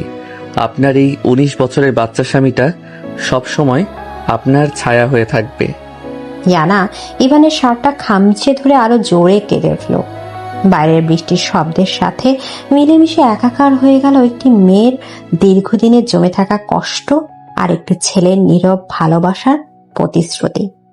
বয়সের দেয়াল, ইগোর পাহাড়, সব কিছু যেন এই একটি স্নিগ্ধ রাতে ধুয়ে মুছে যেতে শুরু করলো। এদিকে সকালের মিষ্টি রোদ ইয়ানার মুখে পড়তে ইয়ানা ধীরে ধীরে চোখ খুলল। চোখ খুলে সে বুঝতে পারল সে বিছানায় নেই, বরং কাল রাতের মতো ফ্লোরে বসেই ইভানের বুকে মাথা রেখে ঘুমিয়ে আছে। আর ইভান তাকে 2 হাতে জড়িয়ে ধরে গভীর ঘুমে আচ্ছন্ন। ইয়ানার বুকটা ধক করে উঠল। তার 28 বছরের জীবনে সে কখনোই কারো এত কাছাকাছি আসেনি। সে তড়িঘড়ি করে উঠে দাঁড়াতে গেলে ইভানের ঘুম ভেঙে গেল। ইভান চোখ কচলাতে কচলাতে অবাক হয়ে ইয়ানার দিকে তাকিয়ে বলল, ইয়ানা, আপনি এত সকালে উঠে পড়লেন আর আপনার চোখ মুখ এমন লাল হয়ে আছে কেন? শরীরে খারাপ লাগছে নাকি? তুমি আমাকে জড়িয়ে ধরছিলে কেন? তোমার সাহস তো কম না ইভান। আমি কাল রাতে একটু ইমোশনাল হয়ে পড়েছিলাম বলে তুমি সেই সুযোগ নেবে? তুমি কি ভুলে গেছো আমাদের মধ্যে কি কথা হয়েছিল? আমি কোনো সুযোগ নেইনি ইয়ানা। আপনি কাল রাতে নিজেই বাচ্চাদের মতো কাঁদছিলেন। আমি শুধু আপনাকে শান্ত করার চেষ্টা করেছি। আপনি সারা রাত ফ্লোরে বসেছিলেন। আপনার কোমরে ব্যথা হতে পারে। বিছানায় গিয়ে একটু বিশ্রাম নিন। আমার রুটিন নিয়ে তোমাকে ভাবতে হবে না। আমি একজন সচিব, আমার অনেক দায়িত্ব আছে। আমি তোমার মতো ভার্সিটি স্টুডেন্ট নই যে সকাল 10টা পর্যন্ত ঘুমাবো। তুমি নিজের চরকায় তেল দাও। ইয়ানা কথাগুলো বলে আর এক মুহূর্ত দাঁড়ালো না, হন হন করে ওয়াশরুমে চলে গেল। ইভান একটা দীর্ঘশ্বাস ফেলে সোফা থেকে উঠে নিজের জিনিসপত্র গোছাতে লাগলো। ইভান মনে মনে ভাবল, এই মেয়ের ইগোর পাহাড় ভাঙা এত সহজ হবে না, কিন্তু সেও হালছাড়া পাত্র নয়। বিকেল 5টা বেজে গেছে। ইয়ানা অফিস থেকে ফিরে কলিং বেল বাজাতেই ড্রয়িং রুমের ভেতর থেকে একটা অপরিচিত মেয়ের হাসির শব্দ শুনতে পেল।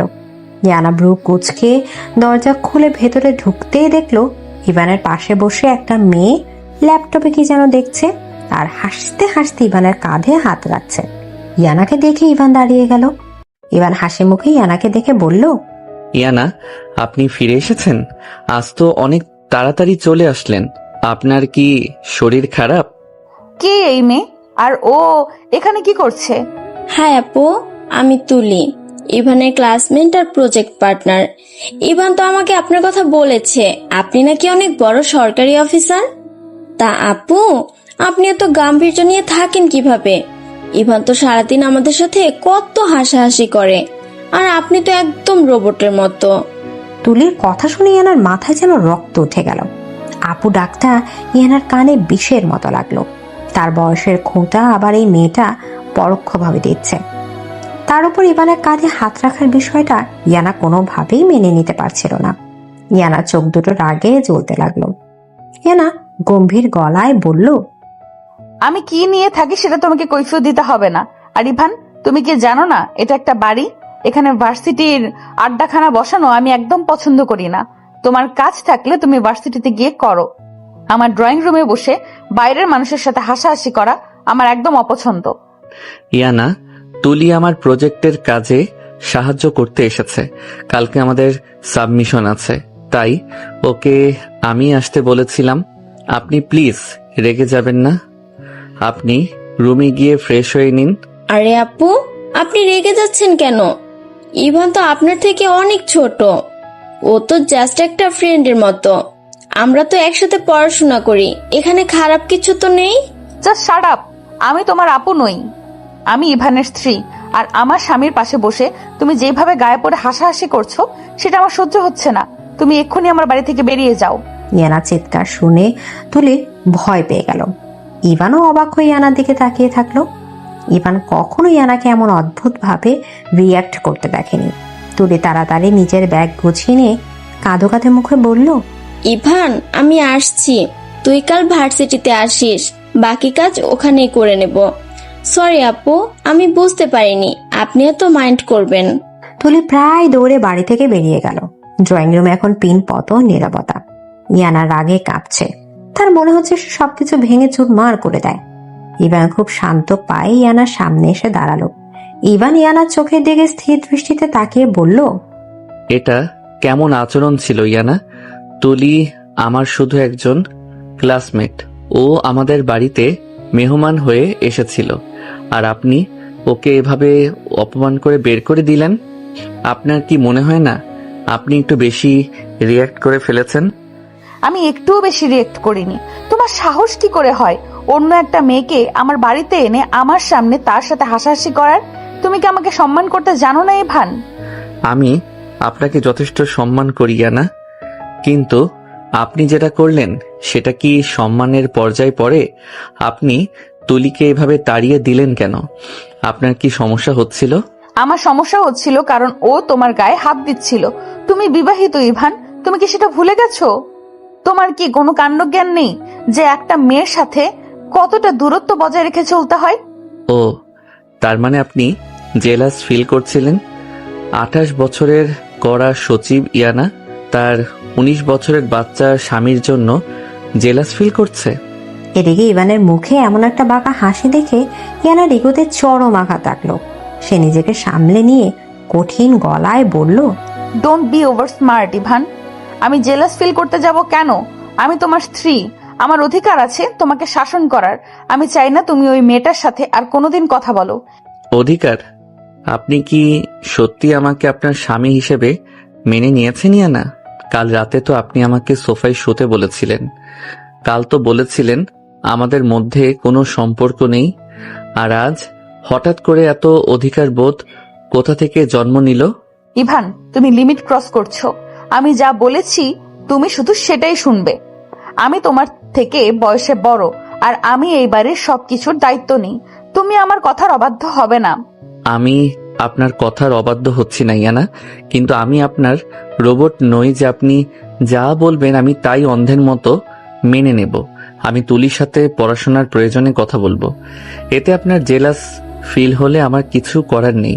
ইভানের কথা শুনে ইয়ানার নিজেকে ধরে রাখতে পারল না। সে সোজা নিজের বেডরুমে চলে গেল এবং সজোরে দরজাটা বন্ধ করে দিল। ইভান ড্রয়িং রুমে দাঁড়িয়ে একটা মুচকি হাসি দিল। সে বুঝতে পেরেছিল ইয়ানার মনের ভেতর জমে থাকা বরফটা গলতে শুরু করেছে। এই জেলাসিটাই প্রমাণ করে ইয়ানা ইভানকে নিজের ভাবতে শুরু করেছে। রাত 8টা বেজে গেছে। ইয়ানা রুমের ভেতরে একা বসে আছে। তার ভেতরটা অজানা এক যন্ত্রণায় ছটফট করছে। সে কেন এত রেগে গেল?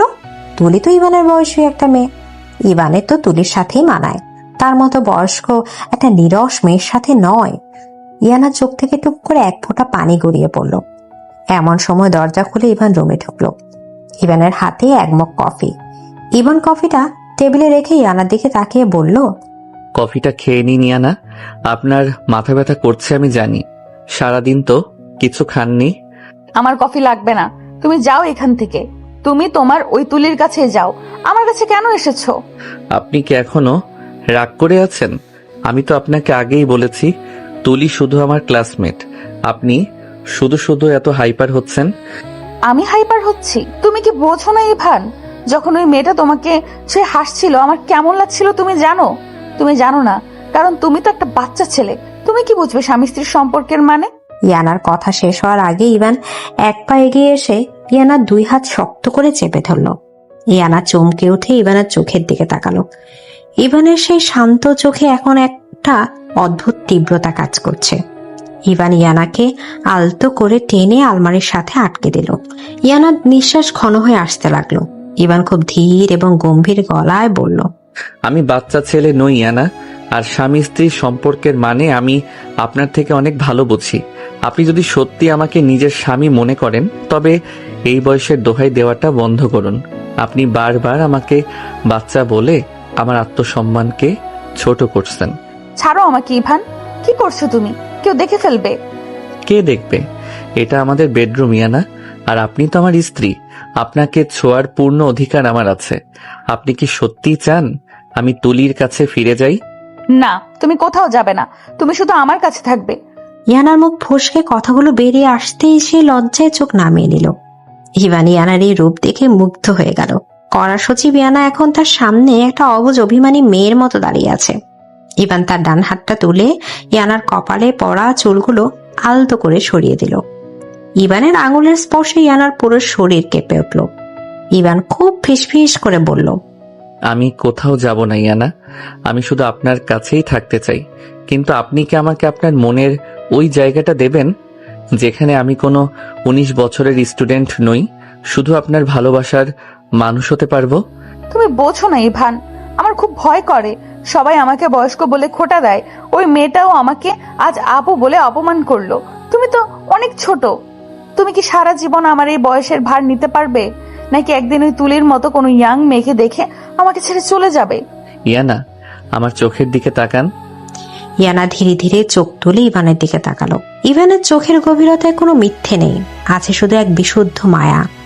ইভান ইয়ানার গালে আলতো করে হাত রেখে বলল, আমার কাছে আপনার বয়স 28 নয়, আমার কাছে আপনি শুধু ইয়ানা, আমার ইয়ানা, যার একটু রাগ বেশি, ইগো বেশি, কিন্তু মনটা একদম কাচের মতো স্বচ্ছ। আমি তুলি বা অন্য কোনো মেয়ের দিকে তাকাতে যাব কেন? আমার পৃথিবী তো এই দুটো চোখের ভেতরেই আটকে আছে। ইভান, তুমি এত সুন্দর করে কথা বলো কিভাবে? তুমি কি জানো তুমি আমাকে পাগল করে দিচ্ছ? আমি আপনাকে পাগল করতে চাই না ইয়ানা, আমি শুধু আপনাকে ভালোবাসতে চাই। আপনি কি আমাকে সেই অধিকারটুকু দেবেন? ইয়ানার কোনো কথা বলতে পারল না। তার চোখের পানি বাঁধ ভেঙে গড়িয়ে পড়ল। কিন্তু এই পানি কষ্টের নয়, এ পানি প্রাপ্তির। ইয়ানা ধীরে ধীরে নিজের দুই হাত বাড়িয়ে ইভানের শার্টের কলার শক্ত করে খামচে ধরল এবং নিজের মাথাটা ইভানের বুকের উপর রাখল। ইভান তার দুই হাত দিয়ে ইয়ানাকে পরম মমতায় নিজের সাথে জড়িয়ে নিল। রুমের ভেতর একটা নীরব স্তব্ধতা, শুধু দুজনের ঘন নিঃশ্বাসের শব্দ শোনা যাচ্ছে। ইভান ইয়ানার চুলে নাক ঘষে তার মিষ্টি ঘ্রাণ নিতে লাগলো। ইয়ানা ইভানের বুকে মুখ লুকিয়ে ফিসফিস করে বলল, আমাকে কখনো একা করে দেবে না তো ইভান? আমি যে সহ্য করতে পারবো না। মরে গেলেও আপনাকে একা করব না ইয়ানা, আপনি শুধু আমার। ইভান আলতো করে ইয়ানার মাথাটা উঁচিয়ে ধরল। ইয়ানার ভেজা চোখের পাতাগুলো কাঁপছে। ইভান খুব ধীর গতিতে ইয়ানার কপালে একটা দীর্ঘ এবং সম্মানজনক চুম্বন করলো। ইয়ানা চোখ বন্ধ করে সেই স্পর্শটুকু নিজের আত্মার গভীরে অনুভব করতে লাগলো। তাদের দুজনের মাঝের বয়সের দেয়াল, ইগোর পাহাড় সবকিছু যেন আজ এই রুদ্ধতার রুমে ভালোবাসার কাছে চিরতরে হার মানল। ইভান ইয়ানার চোখের পানি মুছে দিয়ে তাকে বিছানায় বসালো এবং নিজে নিচে ফ্লোরে বসতে গেলে ইয়ানা ইভানের হাত টেনে ধরল। ইয়ানা লাজুক হেসে বলল, আজ আর ফ্লোরে বসতে হবে না ইভান, তুমি বিছানায় বসতে পারো। ইয়ানার কথা শুনে ইভানের ঠোঁটে এক ভুবন ভোলানো হাসি ফুটে উঠল। সে ইয়ানার পাশে বসে ইয়ানার হাতটা নিজের হাতের মুঠোয় শক্ত করে ধরে রাখলো। বাইরে রাতের অন্ধকার গাঢ় হচ্ছে, কিন্তু ইয়ানার ইভানের জীবনে আজ নতুন এক স্নিগ্ধ আলোর ভোর হলো। এদিকে ভোরের স্নিগ্ধ আলো জানলার পর্দা ভেদ করে ঘরের ভেতর প্রবেশ করেছে। ইয়ানা ধীরে ধীরে চোখ খুলল। চোখ খুলে সে দেখলো সে ইভানের বুকের ওপর মাথা রেখে ঘুমাচ্ছে। ইভানের একটা হাত ইয়ানার কোমর শক্ত করে জড়িয়ে আছে।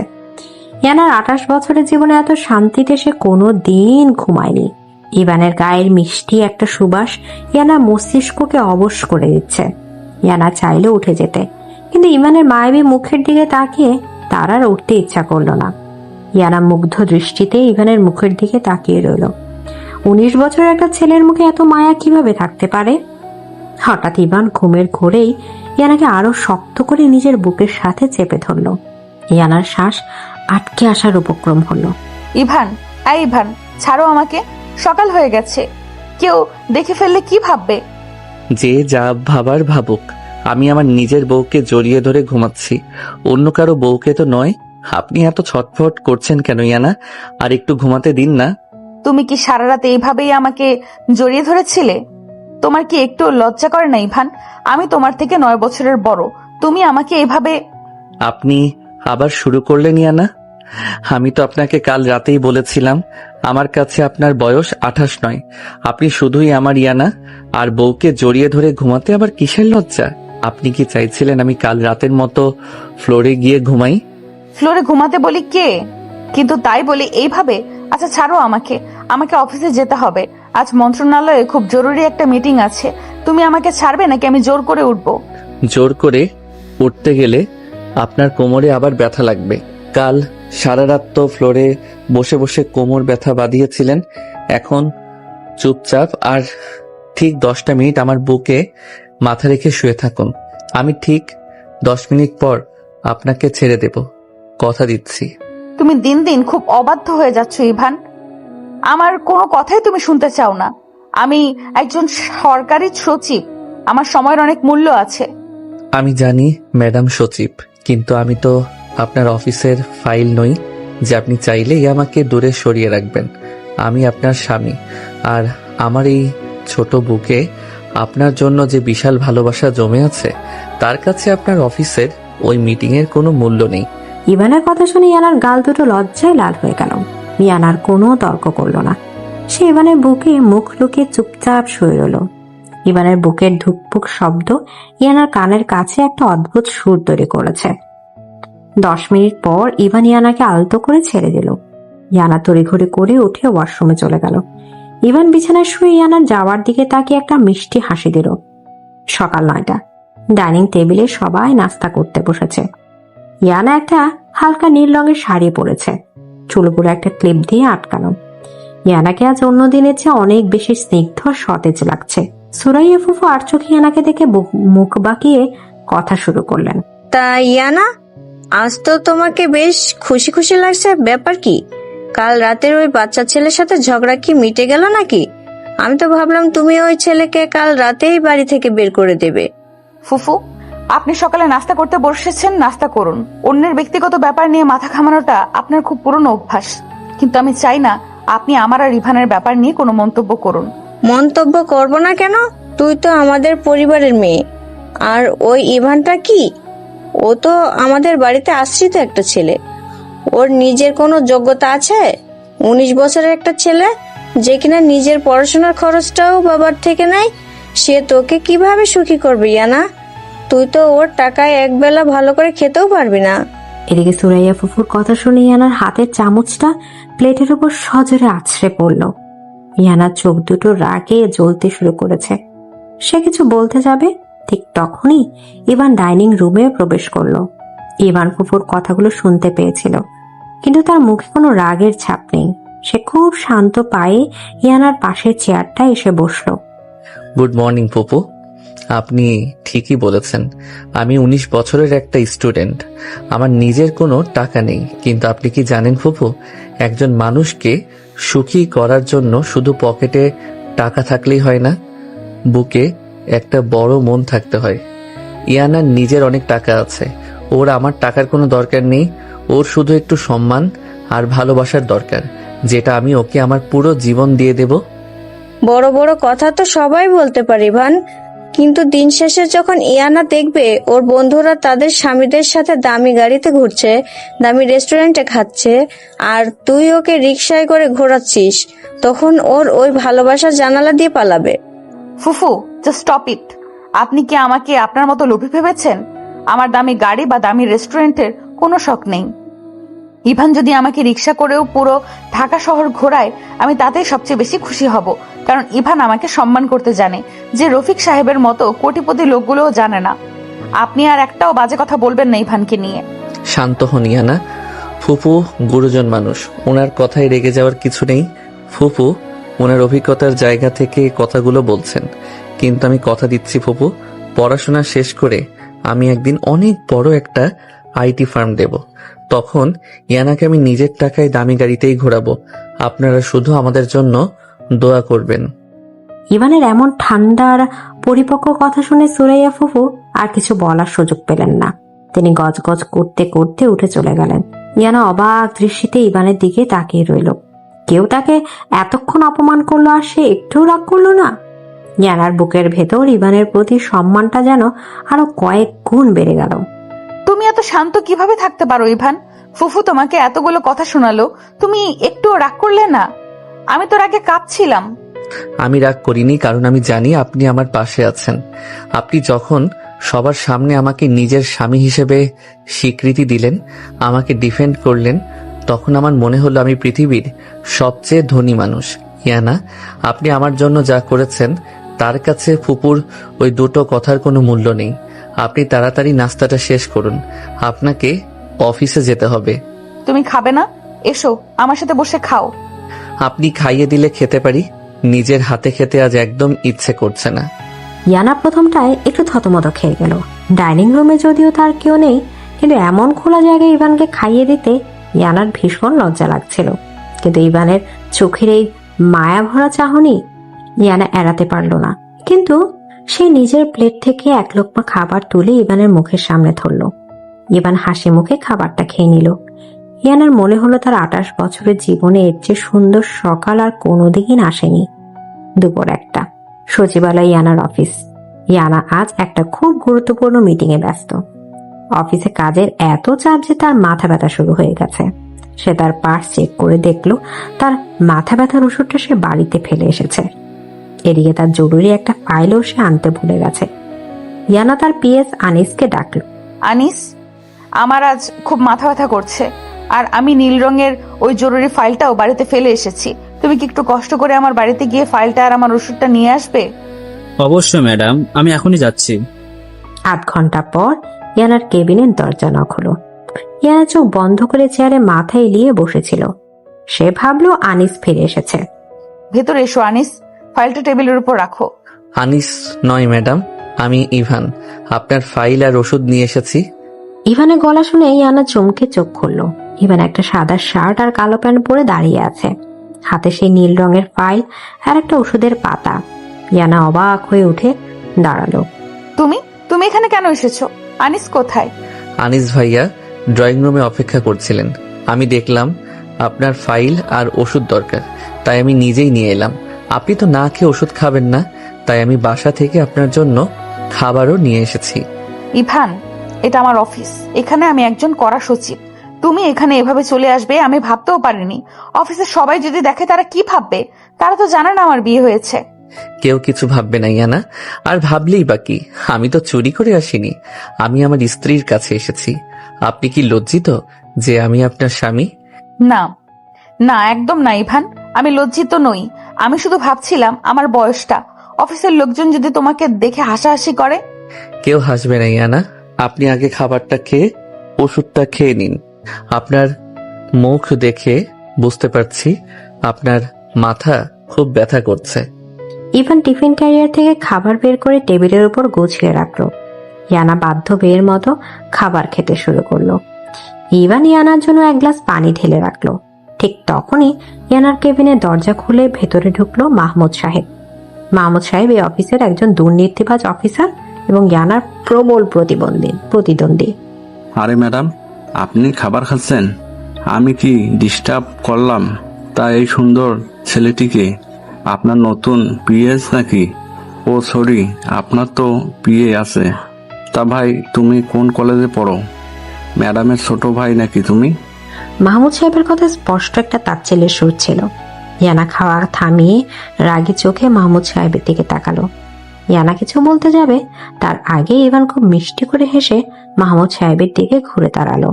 আমি ইয়ানার ছোট ভাই নই স্যার, আমি ওর স্বামী। আমার নাম ইভান, আর আমি কলেজে পড়ি না, ইউনিভার্সিটিতে পড়ি। স্বামী? ওহো মাই গড। ম্যাডাম, আপনি বিয়ে করছেন আর আমাদের কাউকে জানাননি?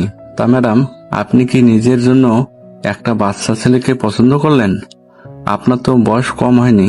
তা ভাই ইভান, তুমি কি ম্যাডামের টাকায় পকেট মানি চালাও? মাহমুদ সাহেব, আপনার মুখ সামলে কথা বলুন। এটা আমার ব্যক্তিগত কেবিন। আপনি আমার স্বামীকে অপমান করার কোনো অধিকার রাখেন না। আপনি এক্ষুনি আমার কেবিন থেকে বেরিয়ে যান। ইয়ানা রাগে কাঁপছিল, কিন্তু ইভান ইয়ানার হাতটা ধরে তাকে ইশারা করলো শান্ত হতে। ইভান মাহমুদ সাহেবের চোখের দিকে স্থির দৃষ্টিতে তাকিয়ে খুব ঠান্ডা গলায় কথা বলতে শুরু করলো। মাহমুদ সাহেব, আপনি ইয়ানার বয়সের কথা তুলে ওকে অপমান করার চেষ্টা করছেন, কিন্তু আপনি কি জানেন একজন মানুষের আসল বয়স তার সার্টিফিকেটে থাকে না, থাকে তার পরিপক্কতায়। আপনি ইয়ানার থেকে বয়সে অনেক বড় হতে পারেন, কিন্তু ইয়ানার মতো সততা আর সাহস আপনার নেই। ইয়ানা নিজের যোগ্যতায় এই চেয়ারে বসেছে, আর আমি ওর স্বামী হতে পেরে গর্বিত। আমি ওর টাকায় চলি কিনা সেটা আপনার জানার বিষয় নয়, কিন্তু আমি এইটুকু জানি, আমি কখনো আপনার মতো দুর্নীতির টাকায় চলবো না। ইয়ানার স্বামী হওয়ার জন্য বয়সের প্রয়োজন নেই, যোগ্যতার প্রয়োজন, যেটা আমার আছে। এদিকে ইভানের এমন তীক্ষ্ণ আর সরাসরি অপমানে মাহমুদ সাহেবের মুখটা কালো হয়ে গেল। তিনি আর একটা কথাও না বলে মাথা নিচু করে কেবিন থেকে বেরিয়ে গেলেন। ইয়ানা মন্ত্রমুগ্ধের মতো ইভানের দিকে তাকিয়ে রইল। এই ছেলেটার কাছে বয়সের কোনো মানেই নেই। সে তার বুদ্ধিমত্তা আর ব্যক্তিত্ব দিয়ে যে কোনো মানুষকে চুপ করে দিতে পারে। ইয়ানার চোখের কোণে এক ফোঁটা আনন্দের জল চিকচিক করে উঠল। তুমি এত নিখুঁত কেন ইভান? তুমি আজ যেভাবে মাহমুদ সাহেবকে জবাব দিলে, আমি হয়তো এত সুন্দর করে গুছিয়ে বলতে পারতাম না। তুমি আমাকে আজ কতটা গর্বিত করেছো তুমি জানো? আমি নিখুঁত নই ইয়ানা, আমি শুধু আপনাকে ভালোবাসতে জানি। আর কেউ আমার ইয়ানাকে অপমান করবে আর আমি সেটা চুপচাপ দাঁড়িয়ে দেখব, এটা তো হতে পারে না। আপনি আপনার ওষুধটা খেয়ে নিন, আমি এবার ভার্সিটিতে যাব। তুমি আমাকে ছেড়ে চলে যাবে? আমার যে তোমাকে ছাড়া এখন একদম ভালো লাগছে না ইভান।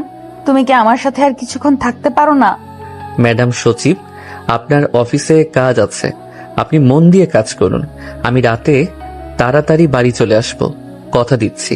এদিকে ইভান ইয়ানার কপালে আলতো করে একটা চুমু দিয়ে কেবিন থেকে বেরিয়ে গেল। ইয়ানা নিজের কপালে সেই জায়গায় হাত দিয়ে অনেকক্ষণ চোখ বন্ধ করে বসে রইল। তার মনে হতে লাগলো ইভান যেন তার সারা জীবনের জন্য একটা আশীর্বাদ হয়ে এসেছে। রাত 10টা, বাইরে টিপটিপ করে বৃষ্টি পড়ছে। ইয়ানা আর ইভান তাদের বেডরুমে বসে আছে। ইভান একটা বই পড়ছে আর ইয়ানা ইভানের চুলের ভেতর হাত বিলি কেটে দিচ্ছে। ইয়ানার চোখে আজ কোনো ক্লান্তি নেই, আছে শুধু এক বিশাল শান্তি আর প্রাপ্তির আনন্দ। ইভান, তুমি কি জানো তুমি আমার জীবনের সবচেয়ে বড় সারপ্রাইজ? আমি কখনো ভাবিনি আমার মতো একটা নিরস মেয়ের জীবনে তোমার মতো এমন একটা রোমান্টিক মানুষ আসবে। আমি রোমান্টিক কিনা জানি না ইয়ানা, তবে আমি এটা জানি যে আপনি নিরস নন। আপনি অনেক বেশি অভিমানী আর আবেগপ্রবণ। শুধু আপনার ওই ইগোর পাহাড়টা আপনাকে এতদিন আটকে রেখেছিল। তুমি সেই পাহাড়টা ভেঙে দিয়েছো ইভান। আজ অফিসে মাহমুদ সাহেবের সামনে তুমি যখন বললে তুমি আমার স্বামী হতে পেরে গর্বিত, আমার মনে হচ্ছিল আমি চিৎকার করে সারা পৃথিবীকে বলি, দেখো এই ছেলেটা শুধু আমার 19 বছরের বাচ্চা স্বামী, যে কিনা আমার 28 বছরের সব ইগো আর অহংকারকে নিজের ভালোবাসা দিয়ে ধুয়ে দিয়েছে। এদিকে বইটা বন্ধ করে ইয়ানার দিকে ঘুরে বসে। আপনি কি সত্যি আমাকে ভালোবেসে ফেলেছেন ইয়ানা? কাল সকাল পর্যন্ত তো আপনি আমাকে শুধু একটা আশ্রিত ছেলেই মনে করতেন। আমি বোকা ছিলাম ইভান, আমি শুধু সমাজ আর বয়সের কথা ভেবেছি। কিন্তু তুমি আমাকে শিখিয়েছো যে ভালোবাসায় কোনো নিয়ম বা বয়স মানে না। ইভান, আমার খুব ভয় করে জানো, তুমি এত ভালো, তুমি এত সুন্দর করে কথা বলো, ভার্সিটির কত মেয়ে তোমাকে হয়তো পছন্দ করে। ওই যে কালকের তুলি মেয়েটা, ওকে দেখলেই আমার ভেতরে কেমন যেন একটা আগুন জ্বলে ওঠে। আমি সহ্য করতে পারি না তুমি অন্য কোনো মেয়ের সাথে কথা বলো। আপনি সত্যি জেলাস ফিল করেন ইয়ানা? আপনার এই জেলাসিটা আমার খুব মিষ্টি লাগে, কিন্তু আপনার ভয় পাওয়ার কোনো কারণ নেই। আমার ভার্সিটিতে হাজারটা মেয়ে থাকতে পারে, কিন্তু আমার বুকে শুধু একজনই আছে, আর সে হলো আমার এই কড়া সচিব বউটা। আমাকে কথা দাও ইভান, তুমি কখনো আমাকে ছেড়ে যাবে না। আমার বয়স যখন আরো বাড়বে, যখন আমাকে দেখতে আর সুন্দর লাগবে না, তখনও কি তুমি আমাকে এইভাবেই ভালোবাসবে? আমি আপনার চেহারার প্রেমে পড়িনি ইয়ানা, আমি আপনার ওই অভিমানী মনটার প্রেমে পড়েছি। বয়স বাড়লে আপনার চেহারায় হয়তো বলিরেখা পড়বে, কিন্তু আমার ভালোবাসা আপনার জন্য আরো গভীর হবে। আমি কথা দিচ্ছি, আমার শেষ নিঃশ্বাস পর্যন্ত আমি শুধু আপনারই থাকবো। ইভানের কথা শুনে ইয়ানার চোখ দিয়ে অঝরে পানি পড়তে লাগলো। ইয়ানা নিজেকে আর ধরে রাখতে পারলো না। সে ইভানের বুকের উপর ঝাঁপিয়ে পড়লো এবং তাকে শক্ত করে জড়িয়ে ধরলো। ইভানও ইয়ানাকে নিজের 2 হাতের বাঁধনে আটকে নিল। বাইরের বৃষ্টির শব্দ আর রুমের ভেতরের এই নীরব হাহাকার মিলে মিশে এক অদ্ভুত মায়াবী পরিবেশ তৈরি করলো।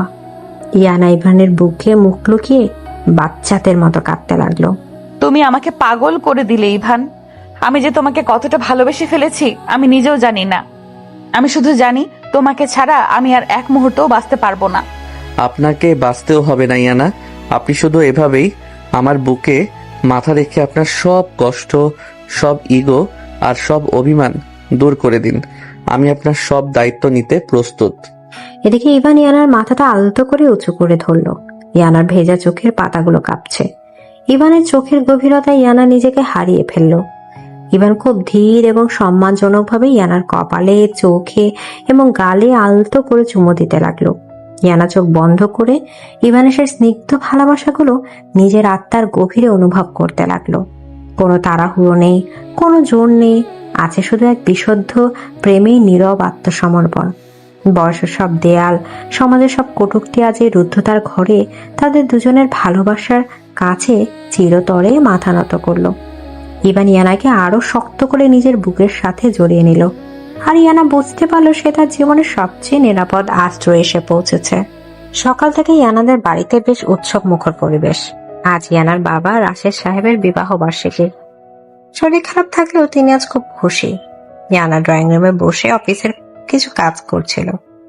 ইভান ইয়ানার পাশে বসে ল্যাপটপে নিজের ভার্সিটির অ্যাসাইনমেন্ট করছিল। সুরাইয়া, ফুফু এবং কামাল ড্রয়িং রুমে প্রবেশ করলো।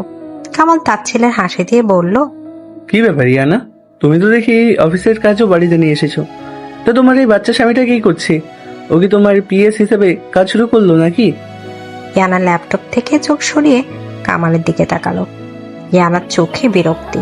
ইভান শান্ত দৃষ্টিতে কামালের দিকে তাকে আবার নিজের কাজে মন দিল।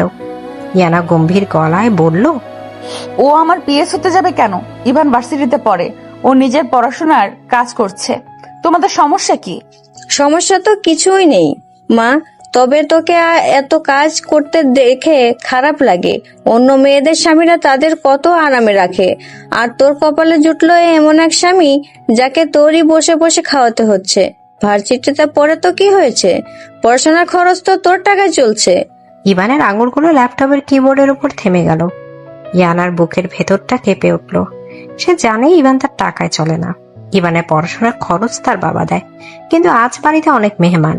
ইয়ানা যদি এখন ফুফুর সাথে তর্ক করে তবে পারিবারিক সম্মান নষ্ট হবে। ইয়ানা চুপ করে থাকলো। কামাল আবার বলে উঠল, ঠিকই বলেছো মা, এই বয়সের ছেলেরা বইয়ের টাকায় শপিং করে, বইয়ের টাকায় ভার্সিটিতে যায়। ইভান তো বেশ ভালোই বুদ্ধি হারিয়েছে। 29 বছরের একটা বয়স্ক মেয়েকে ফাঁসিয়ে নিজের জীবনটা গুছিয়ে নিল। এদিকে ইভান ল্যাপটপ বন্ধ করে উঠে দাঁড়ালো। ইভান ইয়ানার দিকে তাকালো। ইভানের চোখে একটা নীরব প্রশ্ন ছিল, ইয়ানা কি আজও তাকে সবার সামনে ডিফেন্ড করবে? ইয়ানা মাথা নিচু করে ল্যাপটপের স্ক্রিনের দিকে তাকিয়ে রইল। লোকলজ্জার পারিবারিক সম্মানের ইগো আজ ইয়ানাকে চুপ করিয়ে দিল। ইভানের চোখে মায়া ভরা দৃষ্টিটা মুহূর্তেই নিভে গেল। ইভান শান্ত গলায় বলল, ফুপু, আপনারা ঠিকই বলেছেন। আমি ইয়ানার যোগ্য নই। আমার নিজের কোনো আয় নেই। আপনারা ইয়ানার পরিবারের লোক, আপনাদের কথা বলার অধিকার আছে। ইয়ানা, আমি একটু বাইরে যাচ্ছি। ইভানের গলার স্বর এতই ঠান্ডার অনুভূতিহীন ছিল যে ইয়ানার বুকটা ধক করে উঠল। ইয়ানা মাথা তুলে ইভানের দিকে তাকাতে চাইল, কিন্তু ইভান তার আগে ড্রয়িং রুম থেকে বেরিয়ে গেল। কামাল হো হো করে হেসে উঠল। দেখলে মা, সত্যি কথা বলতে কেমন লেজ গুটিয়ে বললো এই বাচ্চা ছেলের কোনো আত্মসম্মান নেই। কামাল, তুমি এবার চুপ করো। ইভানের আত্মসম্মান আছে দেখেই ও তোমাদের কথার কোনো জবাব দেয়নি। ও বড়দের সম্মান করতে জানে। তুই এত রেগে যাচ্ছিস কেন ইয়ানা? আমরা তো তোর ভালোর জন্যই চাই। এই ছেলের সাথে তোর কোনো ভবিষ্যৎ নেই। তুই এখনো সময় থাকতে ওকে ডিভোর্স দিয়ে দে। রফিক সাহেব এখনো তোর জন্য অপেক্ষা করছেন। ইয়ানা আর এক মুহূর্ত সেখানে বসলো না। সে ল্যাপটপ বন্ধ করে নিজের বেডরুমে চলে গেল। বেডরুমে এসে ইয়ানার খুব অস্থির লাগতে শুরু করলো।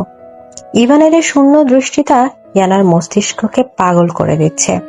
ইয়ানা বুঝতে পারলো আজ সে ইভানকে সাপোর্ট না করে অনেক বড় ভুল করেছে। দুপুর গড়িয়ে বিকেল হয়ে গেল। বাড়িতে অনুষ্ঠানের আয়োজন চলছে, কিন্তু ইভানের কোনো খোঁজ নেই। ইয়ানা বারবার ইভানের নাম্বারে কল করছে, কিন্তু ফোন বন্ধ বলছে। ইয়ানার বুকের ভেতরটা অজানায় ভয়ে কাঁপতে শুরু করলো। রাশেদ সাহেব ইয়ানাকে ডাকলেন। ইয়ানা মা, ইভান কোথায়? ওকে তো সকাল থেকে দেখছি না। আজ আমরা বিবাহ বার্ষিকী আর ও বাড়িতে নেই কেন? বাবা, ইভান ভার্সিটিতে গেছে, ওর একটা জরুরি অ্যাসাইনমেন্ট ছিল। আমি ওকে কল করছি, ও চলে আসবে। ইয়ানা মিথ্যা বলে নিজের ঘরে চলে আসলো। রাত 8টা বেজে গেল। অতিথিরা সবাই চলে এসেছে। ইয়ানা বারান্দায় দাঁড়িয়ে রাস্তার দিকে তাকিয়ে আছে। তার চোখে পানি টলটল করছে। হঠাৎ ইয়ানার ফোন বেজে উঠল। স্ক্রিনে ইভানের ভার্সিটির বন্ধু নাবিলের নাম্বার। ইয়ানা দ্রুত কল রিসিভ করলো। হ্যালো নাবিল, ইভান কোথায়? ও কি তোমার সাথে আছে? ওকে বলো জলদি বাড়িতে আসতে। আপু, ইভেন তো ভার্সিটির হোস্টেলে চলে এসেছে। ও নিজের সব জিনিসপত্র নিয়ে এসেছে। ও বলল ও নাকি এখন থেকে হোস্টেলেই থাকবে। নাবিলের কথা শুনে ইয়ানার হাতের ফোনটা প্রায় পড়ে যাচ্ছিল। ইয়ানার মনে হলো তার পায়ের নিচ থেকে মাটি সরে যাচ্ছে। ইভান বাড়ি ছেড়ে চলে গেছে। নাবিল, তুমি কি বলছো? ইভান কেন হোস্টেলে যাবে? তুমি প্লিজ ইভানের হাতে ফোনটা দাও, আমি ওর সাথে কথা বলবো। আপু, ইভান ফোন বন্ধ করে শুয়ে আছে। ও কারোর সাথে কথা বলতে চাইছে না। ওর মুখটা খুব ফ্যাকাশে হয়ে আছে। আপনারা কি ওকে কিছু বলেছেন? না নাবিল, আমি কিছু বলিনি। তুমি ওকে বলো আমি আসছি, আমি এক্ষুনি আসছি ওকে নিতে। ইয়ানা কল কেটে দিয়ে পাগলের মতো আলমারি থেকে ইভানের জামা কাপড় খুঁজতে লাগলো। আলমারি খুলে ইয়ানা দেখলো ইভানের বেশিরভাগ শার্ট আর বইপত্র সেখানে নেই। ইভান নীরবে নিজের জিনিসপত্র গুছিয়ে নিয়ে চলে গেছে। ইয়ানা টেরই পায়নি। ইয়ানা আলমারির দরজা ধরে ফ্লোরে বসে পড়ল। তার 28 বছরের জীবনে আজ প্রথমবার সে এত অসহায় অনুভব করছে। ইয়ানা হাউ মাউ করে কেঁদে উঠল। ইভান, তুমি আমাকে ছেড়ে চলে গেলে। আমি এত বড় ভুল কিভাবে করলাম? আমি কেন তখন ফুফুর মুখের উপরে জবাব দিলাম না? আমার ওই মিথ্যা ইগো আর বয়সের অহংকার আমাকে আজ শেষ করে দিল। রাত 10টা। বাড়ির সবাই খেতে বসেছে। ইয়ানা চোখ মুখ ধুয়ে স্বাভাবিক থাকার চেষ্টা করে ডাইনিং রুমে আসলো। হাসনা বেগম ইয়ানাকে দেখে বললেন, ইনায়া, ইভান কোথায়? ওকে তো সারাদিন দেখলাম না। ও কি রাগ করে চলে গেছে নাকি? না মা, ইভান ভার্সিটির একটা জরুরি প্রজেক্টের কাজে হোস্টেলে গেছে। কয়েকদিন ও হোস্টেলেই থাকবে। হোস্টেলে থাকবে মানে? বইয়ের টাকায় খেয়ে দে এখন হোস্টেলে গিয়ে নবাবি করছে। ওই ছেলে আর এই বাড়িতে ফিরবে না, তুই দেখে নিস ইয়ানা। ইয়ানা কোনো কথা না বলে নিজের ঘরেই চলে গেল। ঘরে ঢুকে ইয়ানা দরজা বন্ধ করে দিল। বিশাল এই বেডরুমটা আজ ইয়ানার কাছে একটা গৌরস্থানের মতো মনে হচ্ছে। বিছানা যে পাশটা ইভান ঘুমাতো সেই পাশটা একদম ফাঁকা। ইয়ানা ধীরে পায়ে বিছানার কাছে গেল। ইভানের ফেলে যাওয়া একটা সাদা শার্ট বিছানার উপর পড়ে আছে। ইয়ানা শার্টটা হাতে নিল। শার্টটা থেকে ইভানের গায়ের সে মিষ্টি সুবাস আসছে। ইয়ানা শার্টটা নিজের বুকে জড়িয়ে ধরে বিছানায় শুয়ে পড়ল। তার চোখের পানি বাঁধ ভেঙে গড়িয়ে পড়তে লাগলো। ইয়ানার মনে পড়তে লাগলো গত কয়েকদিনের স্মৃতিগুলো। তুমি আমাকে বলেছিলে তুমি কখনো আমাকে একা করবে না ইভান। আজ তুমি আমাকে এত বড় একটা শূন্যতার মাঝে ফেলে চলে গেলে। তুমি তো জানতে আমি তোমাকে ছাড়া আর এক মুহূর্তও থাকতে পারি না। তুমি আমাকে এত ভালোবেসে আবার এত দূরে কেন ঠেলে দিলে? ইয়ানা ডুকরে ডুকরে কাঁদতে লাগলো। তার মনে হচ্ছে কে যেন তার বুকের ভেতর থেকে হৃৎপিণ্ডটা টেনে বের করে নিচ্ছে। ইয়ানা সারা রাত ইভানের শার্টটা জড়িয়ে ধরে কাঁদলো। এক ফোঁটা ঘুমও তার চোখে আসলো না। পরের দিন সকাল, ইয়ানা অফিসে যাওয়ার জন্য তৈরি হলো, কিন্তু তার চোখের নিচে কালি পড়ে গেছে। ইয়ানা আয়নার সামনে দাঁড়িয়ে নিজের ফ্যাকাশে মুখের দিকে তাকালো। এই যে ইয়ানা, তুমি তো অনেক বড় সচিব ছিলে। তোমার তো ইগোর কোনো অভাব ছিল না। আজ একটা 19 বছরের ছেলের জন্য তোমার এই অবস্থা? হ্যাঁ, এটাই সত্যি। আমার ওই সচিব পদের কোনো দাম নেই ইভানকে ছাড়া। ইয়ানা অফিস গেল, কিন্তু কোনো ফাইলে সে মন বসাতে পারছে না। বারবার তার শুধু ইভানের কথা মনে পড়ছে। আনিস একটা ফাইল নিয়ে ইয়ানার কেবিনে ঢুকলো। ম্যাডাম, এই ফাইলে আপনার সাইন লাগবে। আনিস, ফাইলটা রেখে যাও, আমি পরে দেখছি। ম্যাডাম, আপনার শরীর কি খারাপ? আপনি সকাল থেকে কিছু খাননি। আমি কি চা নিয়ে আসবো? না আনিস, আমার কিছু লাগবে না, তুমি যাও। আনিস চলে যাওয়ার পর ইয়ানা টেবিলের উপর রেখে মাথা রেখে চোখ বন্ধ করলো। হঠাৎ তার ফোনে একটা মেসেজ আসলো। মেসেজটা ইভানের বাবার নাম্বার থেকে। ইয়ানা দ্রুত মেসেজটা ওপেন করলো। ইয়ানা মা, আমি শুনেছি ইভান হোস্টেলে চলে গেছে। তোমাদের মধ্যে কি হয়েছে আমি জানি না, কিন্তু ইভানের মা কাল রাতে খুব অসুস্থ হয়ে পড়েছিল। আমি ইভানকে আমাদের বাড়িতে আসতে বলেছি। ও রাতে বাসেই আমাদের এখানে চলে আসবে। তোমরা ভালো থেকো। মেসেজটা পড়ে ইয়ানার শরীরটা বরফ হয়ে গেল। ইভান ঢাকা ছেড়ে চিরতরে চলে যাচ্ছে। ইয়ানা আর এক মুহূর্ত চিন্তা করলো না। সে নিজের পার্সটা হাতে নিয়ে পাগলের মতো অফিস থেকে দৌড়ে বেরিয়ে আসলো। ইয়ানা নিজের গাড়ি নিয়ে সোজা ভার্সিটির হোস্টেলের দিকে রওনা হলো। রাস্তায় প্রচন্ড জ্যাম। ইয়ানার বুকটা ভয়ে কাঁপছে। ইভান যদি এর মধ্যে চলে যায়। ইয়ানা স্টিয়ারিং হুইলে মাথা ঠেকে কাঁদতে লাগলো। প্লিজ ইভান, আমাকে ছেড়ে যেও না। আমি তোমার সব শর্ত মেনে নেব। আমি আমার সব অহংকার ছুঁড়ে ফেলে দিব। তুমি যা বলবে আমি তাই শুনবো। শুধু আমাকে একা করে দিয়ে যেও না। 1 ঘন্টা পর ইয়ানা হোস্টেলের সামনে পৌঁছালো। ইয়ানা গাড়ি থেকে নেমে দৌড়ে হোস্টেলের ভেতর ঢুকলো। গার্ড তাকে আটকাতে চাইলো, কিন্তু ইয়ানা সজীবের পরিচয় দিয়ে সোজা ইভানের রুমের দিকে চলে গেল। ইভানের রুমের দরজা খোলা ছিল। ইয়ানা দরজার কাছে গিয়ে থমকে দাঁড়ালো। ইভান একটা ব্যাগ গোছাচ্ছে। তার মুখটা ফ্যাকাশে, চোখের নিচে কালি। ইভানের অবস্থা ইয়ানার মতোই করুণ। ইভান ঘুরে তাকাতেই ইয়ানাকে দরজায় দাঁড়িয়ে থাকতে দেখলো। ইয়ানা, আপনি এখানে কি করছেন? এটা ছেলেদের হোস্টেল। আপনার এখানে আসা ঠিক হয়নি। ইয়ানা কোনো কথা না বলে ধীর পায়ে ইভানের কাছে এগিয়ে গেল। ইভানের চোখের দিকে তাকাতেই ইয়ানার সব ইগো, সব অহংকার ভেঙে চুরমার হয়ে গেল। ইয়ানা নিজেকে ধরে রাখতে পারল না। সে সবার সামনে ইভানের বুকের উপর ঝাঁপিয়ে পড়ল। তুমি আমাকে ছেড়ে চলে যাচ্ছিলে ইভান? তুমি এত পাষাণ কিভাবে হতে পারলে? তুমি জানো না তোমাকে ছাড়া আমার শ্বাস নিতেও কষ্ট হয়? ইভান চমকে উঠল। ইয়ানা তাকে এত শক্ত করে জড়িয়ে ধরেছে যে ইভান নড়তেও পারছে না। ইভানের চোখ দুটো পানিতে ভরে আসলো, কিন্তু সে নিজেকে শক্ত করে রাখলো। ইয়ানা, আমাকে ছাড়ুন। সবাই দেখছে আপনি একজন সরকারি অফিসার। আপনার সম্মান নষ্ট হবে। চলে যাক আমার সম্মান, চলে যাক আমার এই পদমর্যাদা। আমার কিচ্ছুর দরকার নেই। আমার শুধু তোমাকে দরকার ইভান। তুমি আমাকে মাফ করে দাও। আমি কাল ফুফুর সামনে চুপ করে অনেক বড় অন্যায় করেছি। আমি তোমাকে অসম্মান হতে দিয়েছি। ইয়ানা ডুকরে ডুকরে কাঁদতে লাগলো। ইভানের বুকের কাছে ইয়ানার কান্না ইভানের শার্ট ভেজে গেল। ইভান আর নিজেকে পাথর করে রাখতে পারলো না। সে তার 2 হাত দিয়ে ইয়ানাকে পরম মমতায় নিজের সাথে জড়িয়ে নিল। আমি আপনার উপর রাগ করিনি ইয়ানা। আমি শুধু আপনাকে মুক্তি দিতে চেয়েছিলাম। আমি তো আপনার যোগ্য নই। আমি একটা সাধারণ স্টুডেন্ট, আর আপনি এত বড় অফিসার। তুমি চুপ করো ইভান, একদম চুপ। তুমি আমার স্বামী। তুমি আমার জীবনের সবচেয়ে বড় যোগ্যতা। তুমি ছাড়া এই ইয়ানার কোনো অস্তিত্ব নেই। তুমি আমাকে কথা দাও, তুমি আর কোনোদিন আমাকে এভাবে একা করে চলে যাবে না। ইভান ইয়ানার মাথাটা আলতো করে উঁচু করলো। ইয়ানার চোখ মুখ কান্নায় লাল হয়ে আছে। ইভান তার হাত দিয়ে ইয়ানার চোখের পানি মুছে দিল। আমি কথা দিচ্ছি ইয়ানা, আমি আর কখনো আপনাকে ছেড়ে যাব না। আমি শুধু দেখতে চেয়েছিলাম আপনার ওই ইগোর পাহাড়টা আমার ভালোবাসার থেকে বড় কিনা। আজ আমি আমার উত্তর পেয়ে গেছি। ইয়ানা ইভানের বুকে মুখ লুকিয়ে হাসলো। কান্নার মাঝখানে ইয়ানার ঠোঁটে একটা স্নিগ্ধ হাসি ফুটে উঠল। হোস্টেলের ছেলেরা অবাক হয়ে তার দিয়ে তাকিয়ে আছে, কিন্তু ইয়ানার আজ কারো দিকে খেয়াল নেই। তার 28 বছরের জীবনে আছে তার 19 বছরের বাচ্চা স্বামীর কাছে নিজের সব অহংকার বিসর্জন দিয়ে সত্যিকারের ভালোবাসা খুঁজে পেয়েছে।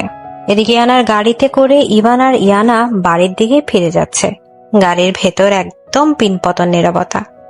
ইয়ানা এক হাতে স্টিয়ারিং ধরে আছে আর অন্য হাতে ইভানের হাতটা শক্ত করে আঁকড়ে ধরে আছে। ইভান এক দৃষ্টিতে জানালার বাইরের দিকে তাকিয়ে আছে। ইয়ানার চোখ থেকে অনবরত পানি গড়িয়ে পড়ছে। ইয়ানা ইভানের নীরবতা সহ্য করতে না পেরে ফুপিয়ে কেঁদে উঠল। ইভান সাথে সাথে ইয়ানার দিকে ফিরে তাকালো। তুমি কি এখনো আমার উপর রাগ করে আছো ইভান? তুমি তো আমাকে কথা দিলে আর কখনো ছেড়ে যাবে না, কিন্তু তোমার এই নীরবতা যে আমাকে ভেতর থেকে কুড়ে কুড়ে খাচ্ছে। তুমি আমাকে বকা দাও, আমাকে শাস্তি দাও, কিন্তু প্লিজ এইভাবে চুপ করে থেকো না। আমি তোমার এই শূন্য দৃষ্টি আর সহ্য করতে পারছি না। আমি আপনার উপর রাগ করিনি ইয়ানা। আমি তো শুধু ভাবছি আপনার কথা। আপনি একজন এত বড় সরকারি অফিসার। সচিবালয়ে সবাই আপনাকে বাঘের মতো ভয় পায়, আর আজ আপনি সেই পদের অহংকার, আপনার বয়সের ইগো সবকিছু একটা সাধারণ ছেলের জন্য হোস্টেলের সবার সামনে বিসর্জন দিয়ে আসলেন। আপনার কি একবারও নিজের সম্মানের কথা মনে পড়ল না? সম্মান? কিসের সম্মান ইভান? যে সম্মান আমাকে আমার ভালোবাসার মানুষটার থেকে দূরে সরিয়ে রাখে, সেই সম্মানের কথা সেই সম্মানের আমার দরকার নেই। তুমি চলে যাওয়ার পর আমি বুঝতে পেরেছি আমার এই 28 বছরের জীবনে আমি যা কিছু অর্জন করেছি তার কোনো মূল্যই নেই যদি দিন শেষে তুমি আমার পাশে না থাকো। তুমি আমার সবচেয়ে বড় অহংকার ইভান। আমি আর কখনো আপনাকে একা করব না ইয়ানা। আমি তো শুধু আপনার ওই ইগোর দেয়ালটা ভাঙতে চেয়েছিলাম। আপনি যখন সবার সামনে আমাকে নিজের স্বামী হিসেবে বুকে টেনে নিলেন তখন আমার মনে হলো আমি পুরো পৃথিবী জয় করে ফেলেছি। আপনি শুধু আমার ইয়ানা, আর কারো না। আমাকে আর কোনোদিন নিজেকে অযোগ্য বলবে না ইভান।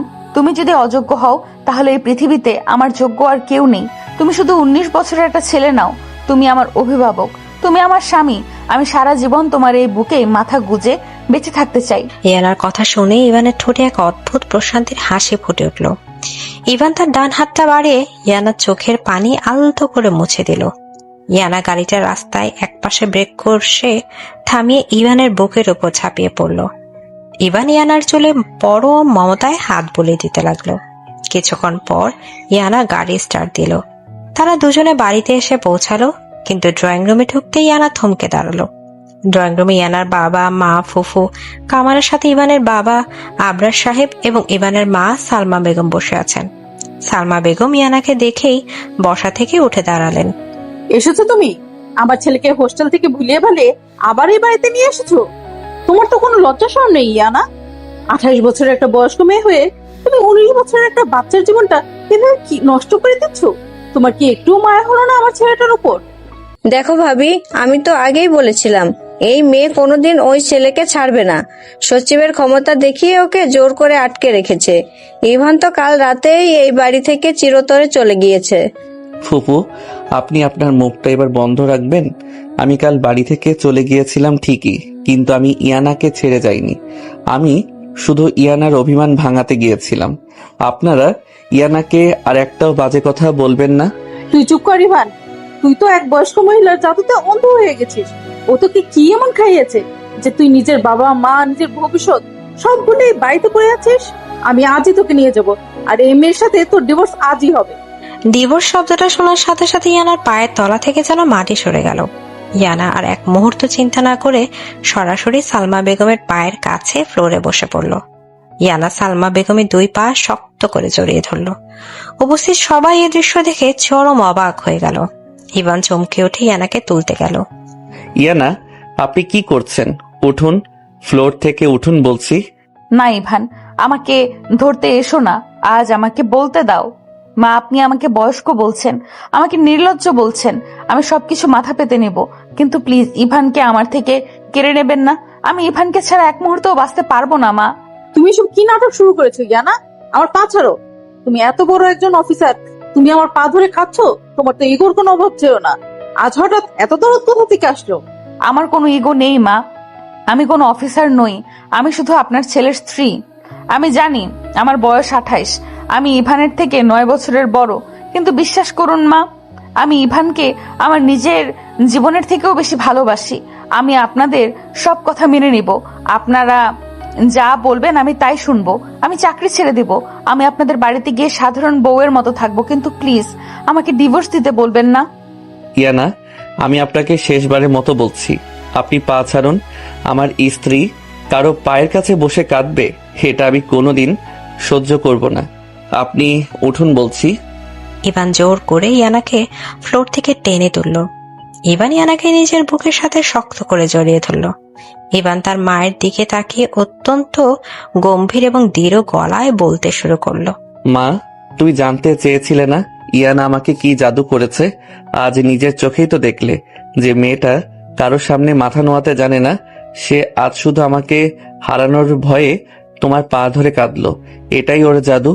ওর এই ভালোবাসার কাছে আমার বয়স, আমার ভবিষ্যৎ সব তুচ্ছ। তুমি যদি আজ ইয়ানাকে আমার থেকে আলাদা করতে চাও, তাহলে তোমাকে তোমার ছেলের মৃতদেহ দেখতে হবে। ইভান, তুই এসব কি বলছিস বাবা? শান্ত হ। সালমা, তুমি আর একটা কথাও বলবে না। আমি রাশিদকে আগেই বলেছিলাম আমাদের ছেলেটার মন অনেক বড়, ও যেটা ভালো বুঝবে সেটাই করবে। আর ইয়ানামা, তুমি কেঁদো না। তোমার মতো এমন একটা হিটের টুকরো মেয়েকে বৌমা হিসেবে আমরা সত্যি ধন্য। আমাকে মাফ করে দিস মা। আমি আসলে সমাজের কথা ভেবে অনেক ভয় পেয়ে গিয়েছিলাম। আমি ভাবতাম তুই অনেক রাগী, তুই হয়তো আমার ছেলেটাকে কষ্ট দিবি, কিন্তু আজ তোর চোখের পানি প্রমাণ করে দিল তুই আমার ইভানটাকে কত ভালোবাসিস। আমি আর কখনো তোদের আলাদা করার কথা মুখে আনবো না। এদিকে সুরাইয়া ফুফু এবং কামাল অপমানিত হয়ে মাথা নিচু করে সেখান থেকে নিজেদের ঘরে চলে গেল। রাশেদ সাহেব হাসি মুখে ইভানকে বুকে জড়িয়ে ধরলেন। রাত 11টা। ইয়ানার বেডরুমে আজ খুব সুন্দর করে সাজানো হয়েছে। ইয়ানা ওয়াশরুম থেকে ফ্রেশ হয়ে বের হলো, পরনে হালকা গোলাপি রঙের শিফন শাড়ি। ইভান ব্যালকনিতে দাঁড়িয়েছিল। ইয়ানাকে দেখে ইভান মুগ্ধ দৃষ্টিতে তাকিয়ে রইল। আপনাকে আজ এত সুন্দর লাগছে কেন ইয়ানা? আমার তো মনে হচ্ছে আমি চোখের পলক ফেললেই আপনি হারিয়ে যাবেন। তুমি কি আমাকে পাম দিচ্ছ ইভান? আমি তো বয়স্ক একটা মেয়ে, আমার চেহারায় কি আর আগের মতো জৌলুস আছে? আপনি আবার সেই একই কথা শুরু করলেন। আজ কিন্তু আমি সত্যি সত্যি রাগ করবো ইয়ানা। আমি আর কোনোদিন বয়সের কথা বলবো না ইভান। আজ থেকে আমার 19, ঠিক তোমার মতো। তুমি আমার জীবনে এসে আমাকে নতুন করে বাঁচতে শিখিয়েছো। আমি আজ সত্যিই খুব খুশি। আমি জানি ইয়ানা, আপনার ওই 2 চোখে আমি আজ শুধু আমার জন্য অগাধ প্রেম দেখতে পাচ্ছি। কিন্তু আজ নিচে ড্রয়িং রুমে আপনি মাকে যা বলেছেন তা কি সত্যি? আপনি কি সত্যি আমার জন্য নিজের চাকরি ছেড়ে দিতে পারবেন? আমার কাছে তোমার থেকে বেশি মূল্যবান আর কিছুই নেই ইভান। আমি একজন সচিব হিসাবে অনেক মানুষের সম্মান পেয়েছি ঠিকই, কিন্তু যে শান্তি আমি তোমার বুকে মাথা রেখে পেয়েছি সেটা পৃথিবীর কোনো পদে নেই। তুমি যদি চাও আমি কালকেই আমার রেজিগনেশন লেটার জমা দিয়ে দিব। কখনো না ইয়ানা, আমি কখনোই চাই না আপনি আপনার আত্মপরিচয় হারিয়ে ফেলুন। আমি তো আপনাকে ওই কড়া সচিব রূপেই ভালোবেসেছিলাম। আপনার ওই ইগো, আপনার ওই রাগ, আপনার ওই কঠোরতা সবকিছু মিলিয়েই তো আপনি আমার ইয়ানা। আমি শুধু চাই আপনি অফিসে সচিব হয়ে থাকুন, কিন্তু এই রুমের ভেতর আপনি শুধু আমার অভিমানী বউটা হয়ে থাকবেন। তুমি আমার রাজা ইভান, তুমি আমার সব। আমি তোমার সব কথা শুনবো। তুমি আমাকে যেভাবে রাখবে আমি সেইভাবেই থাকবো। আমি আপনাকে রানীর মতো করে রাখবো ইয়ানা। আমার জীবনের শেষ নিঃশ্বাস পর্যন্ত আমি আপনাকে ঠিক এভাবেই ভালোবেসে যাব। ইভান খুব ধীর এবং সম্মানজনক ভাবে ইয়ানার কপালে একটা দীর্ঘ চুমু দিল। এরপর ইভান ইয়ানার চোখের পানে মুছে দিয়ে খুব আদরে তার ঠোঁট দুটো নিজের দখলে নিয়ে নিল। ইয়ানা নিজেকে সম্পূর্ণভাবে ইভানের কাছে সমর্পণ করে দিল। 3 বছর পর সকালের মিষ্টি রোদ এসে পড়েছে ড্রয়িং রুমে। 3 বছরে অনেক কিছুই বদলে গেছে। ইভান এখন আর শুধু ভার্সিটি স্টুডেন্ট নেই, সে এখন দেশের অন্যতম সফল এবং কনিষ্ঠ আইটি এন্টারপ্রেনার। তার বয়স এখন 22 আর ইয়ানা 31 বছরের দৌর্দণ্ড প্রতাপশালী সচিব। কিন্তু তাদের সবচেয়ে বড় পরিচয় তার এখন একজোড়া যমজ সন্তানের বাবা মা। ইভান আর ইয়ানার নামের সাথে মিল রেখে ছেলের নাম রাখা হয়েছে ইয়ান আর মেয়ের নাম ইভানা। পাপা পাপা, ভাইয়া আমার পুতুল নিয়ে দৌড়াচ্ছে, তুমি ভাইয়াকে বকা দাও। আমি নিইনি পাপা, ইভানা মিথ্যা বলেছে। আমি তো শুধু পুতুল তার চুল কেটে দিচ্ছিলাম। ইয়ানা, তুমি আবার বোনের পুতুলের চুল কেটেছ? কালকেই তো নতুন এনে দিলাম। তোমরা দুজন মিলে সারাদিন বাড়িটাকে একদম যুদ্ধক্ষেত্র বানিয়ে রাখো। তোমাদের মামুনি দেখলে কিন্তু আজ আমাকেও বকা দেবে। ঠিক এমন সময় ইয়ানা শাড়ি ঠিক করতে করতে ড্রয়িং রুমে প্রবেশ করলো। ইয়ানাকে দেখে ইভান মুক্ত হয়ে তাকিয়ে রইল। 3 বছর পেরিয়ে গেলেও ইভানের চোখে ইয়ানার জন্য সেই একই ঘোর। কি ব্যাপার, এত সকাল সকাল বাবা ছেলে মেয়ের কিসের মিটিং চলছে? ইভান, তুমি এখনো রেডি হওনি? তোমার না আজ অফিসে নতুন ক্লায়েন্টদের সাথে মিটিং আছে? রেডি হব কিভাবে ম্যাডাম সচিব? আপনার এই 2 শয়তান ছেলে মেয়ে আমাকে 1 সেকেন্ডের জন্য শান্তিতে বসতে দিলে তো একজন পুতুল নিয়ে কাঁদে, তো অন্যজন আমার ল্যাপটপের তার ধরে টানে। ছেলে মেয়ে তো তোমার একার নয় ইভান, আমারও। আমি তো ঠিকই নিজের সব কাজ গুছিয়ে নিয়েছি, তুমি আসলে ওদের একটু বেশি লাই দিয়ে মাথায় তুলেছ। এদিকে এসো ইয়ান, ইভানা, মামুনির কাছে এসো। মামুনি, পাপা আমাকে আদর করছে না, পাপা শুধু ভাইয়াকে ভালোবাসে। এই দেখো, আমি কখন বললাম আমি শুধু ভাইয়াকে ভালোবাসি? আমি তো আমার ইভানা মাকেও অনেক ভালোবাসি। তোমরা দুজন এখন রহিম চাচার সাথে গিয়ে সুন্দর করে নাস্তা করে নাও। আমি আর পাপা অফিসে যাব, তাড়াতাড়ি যাও। ইয়ান আর ইভানা দৌড়ে ডাইনিং রুমের দিকে চলে গেল। ড্রয়িং রুমে এখন শুধু ইভান আর ইয়ানা। ইভান ধীরে পায়ে ইয়ানার কাছে এসে দাঁড়ালো। ইয়ানার চোখে মুখে কড়া সচিবের গাম্ভীর্য থাকলেও ইভানের সামনে সে আগের মতো নরম আর অভিমানী। তা ম্যাডাম, ছেলে মেয়েদের তো পাঠিয়ে দিলেন, এবার আপনার এই অবহেলিত স্বামীটাকে একটু আদর করা যায় না? সকাল থেকে তো একটা গুড মর্নিং কিসও পেলাম না। ইভান, তুমি দিন দিন একদম বাচ্চাদের মতো হয়ে যাচ্ছ। তোমার বয়স এখন 22, তুমি একটা বিশাল আইটি কোম্পানির সিইও। তোমার মুখে সারাক্ষণ এই রোমান্স মানায় না।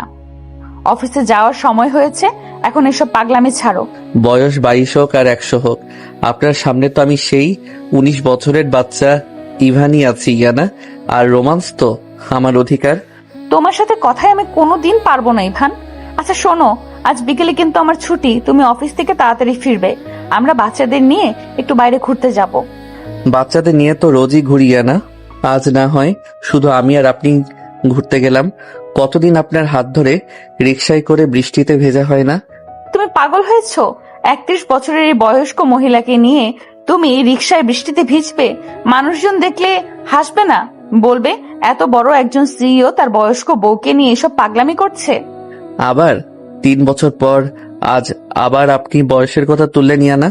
আপনি কি এখনো বোঝেননি যে আমার কাছে আপনার ওই 31 বছর বয়সের কোনো অস্তিত্ব নেই? আমার কাছে আপনি শুধু আমার সেই অভিমানী ইয়ানা, যার চোখের দিকে তাকালে আমি পুরো পৃথিবী ভুলে যাই। আমি জানি ইভান, আমি শুধু মজা করছিলাম। আমি জানি তুমি আমাকে কতটা ভালোবাসো। তুমি আমার জীবনে না আসলে আমি হয়তো কখনো বুঝতেই পারতাম না যে ভালোবাসার কতটা পূর্ণতা থাকে।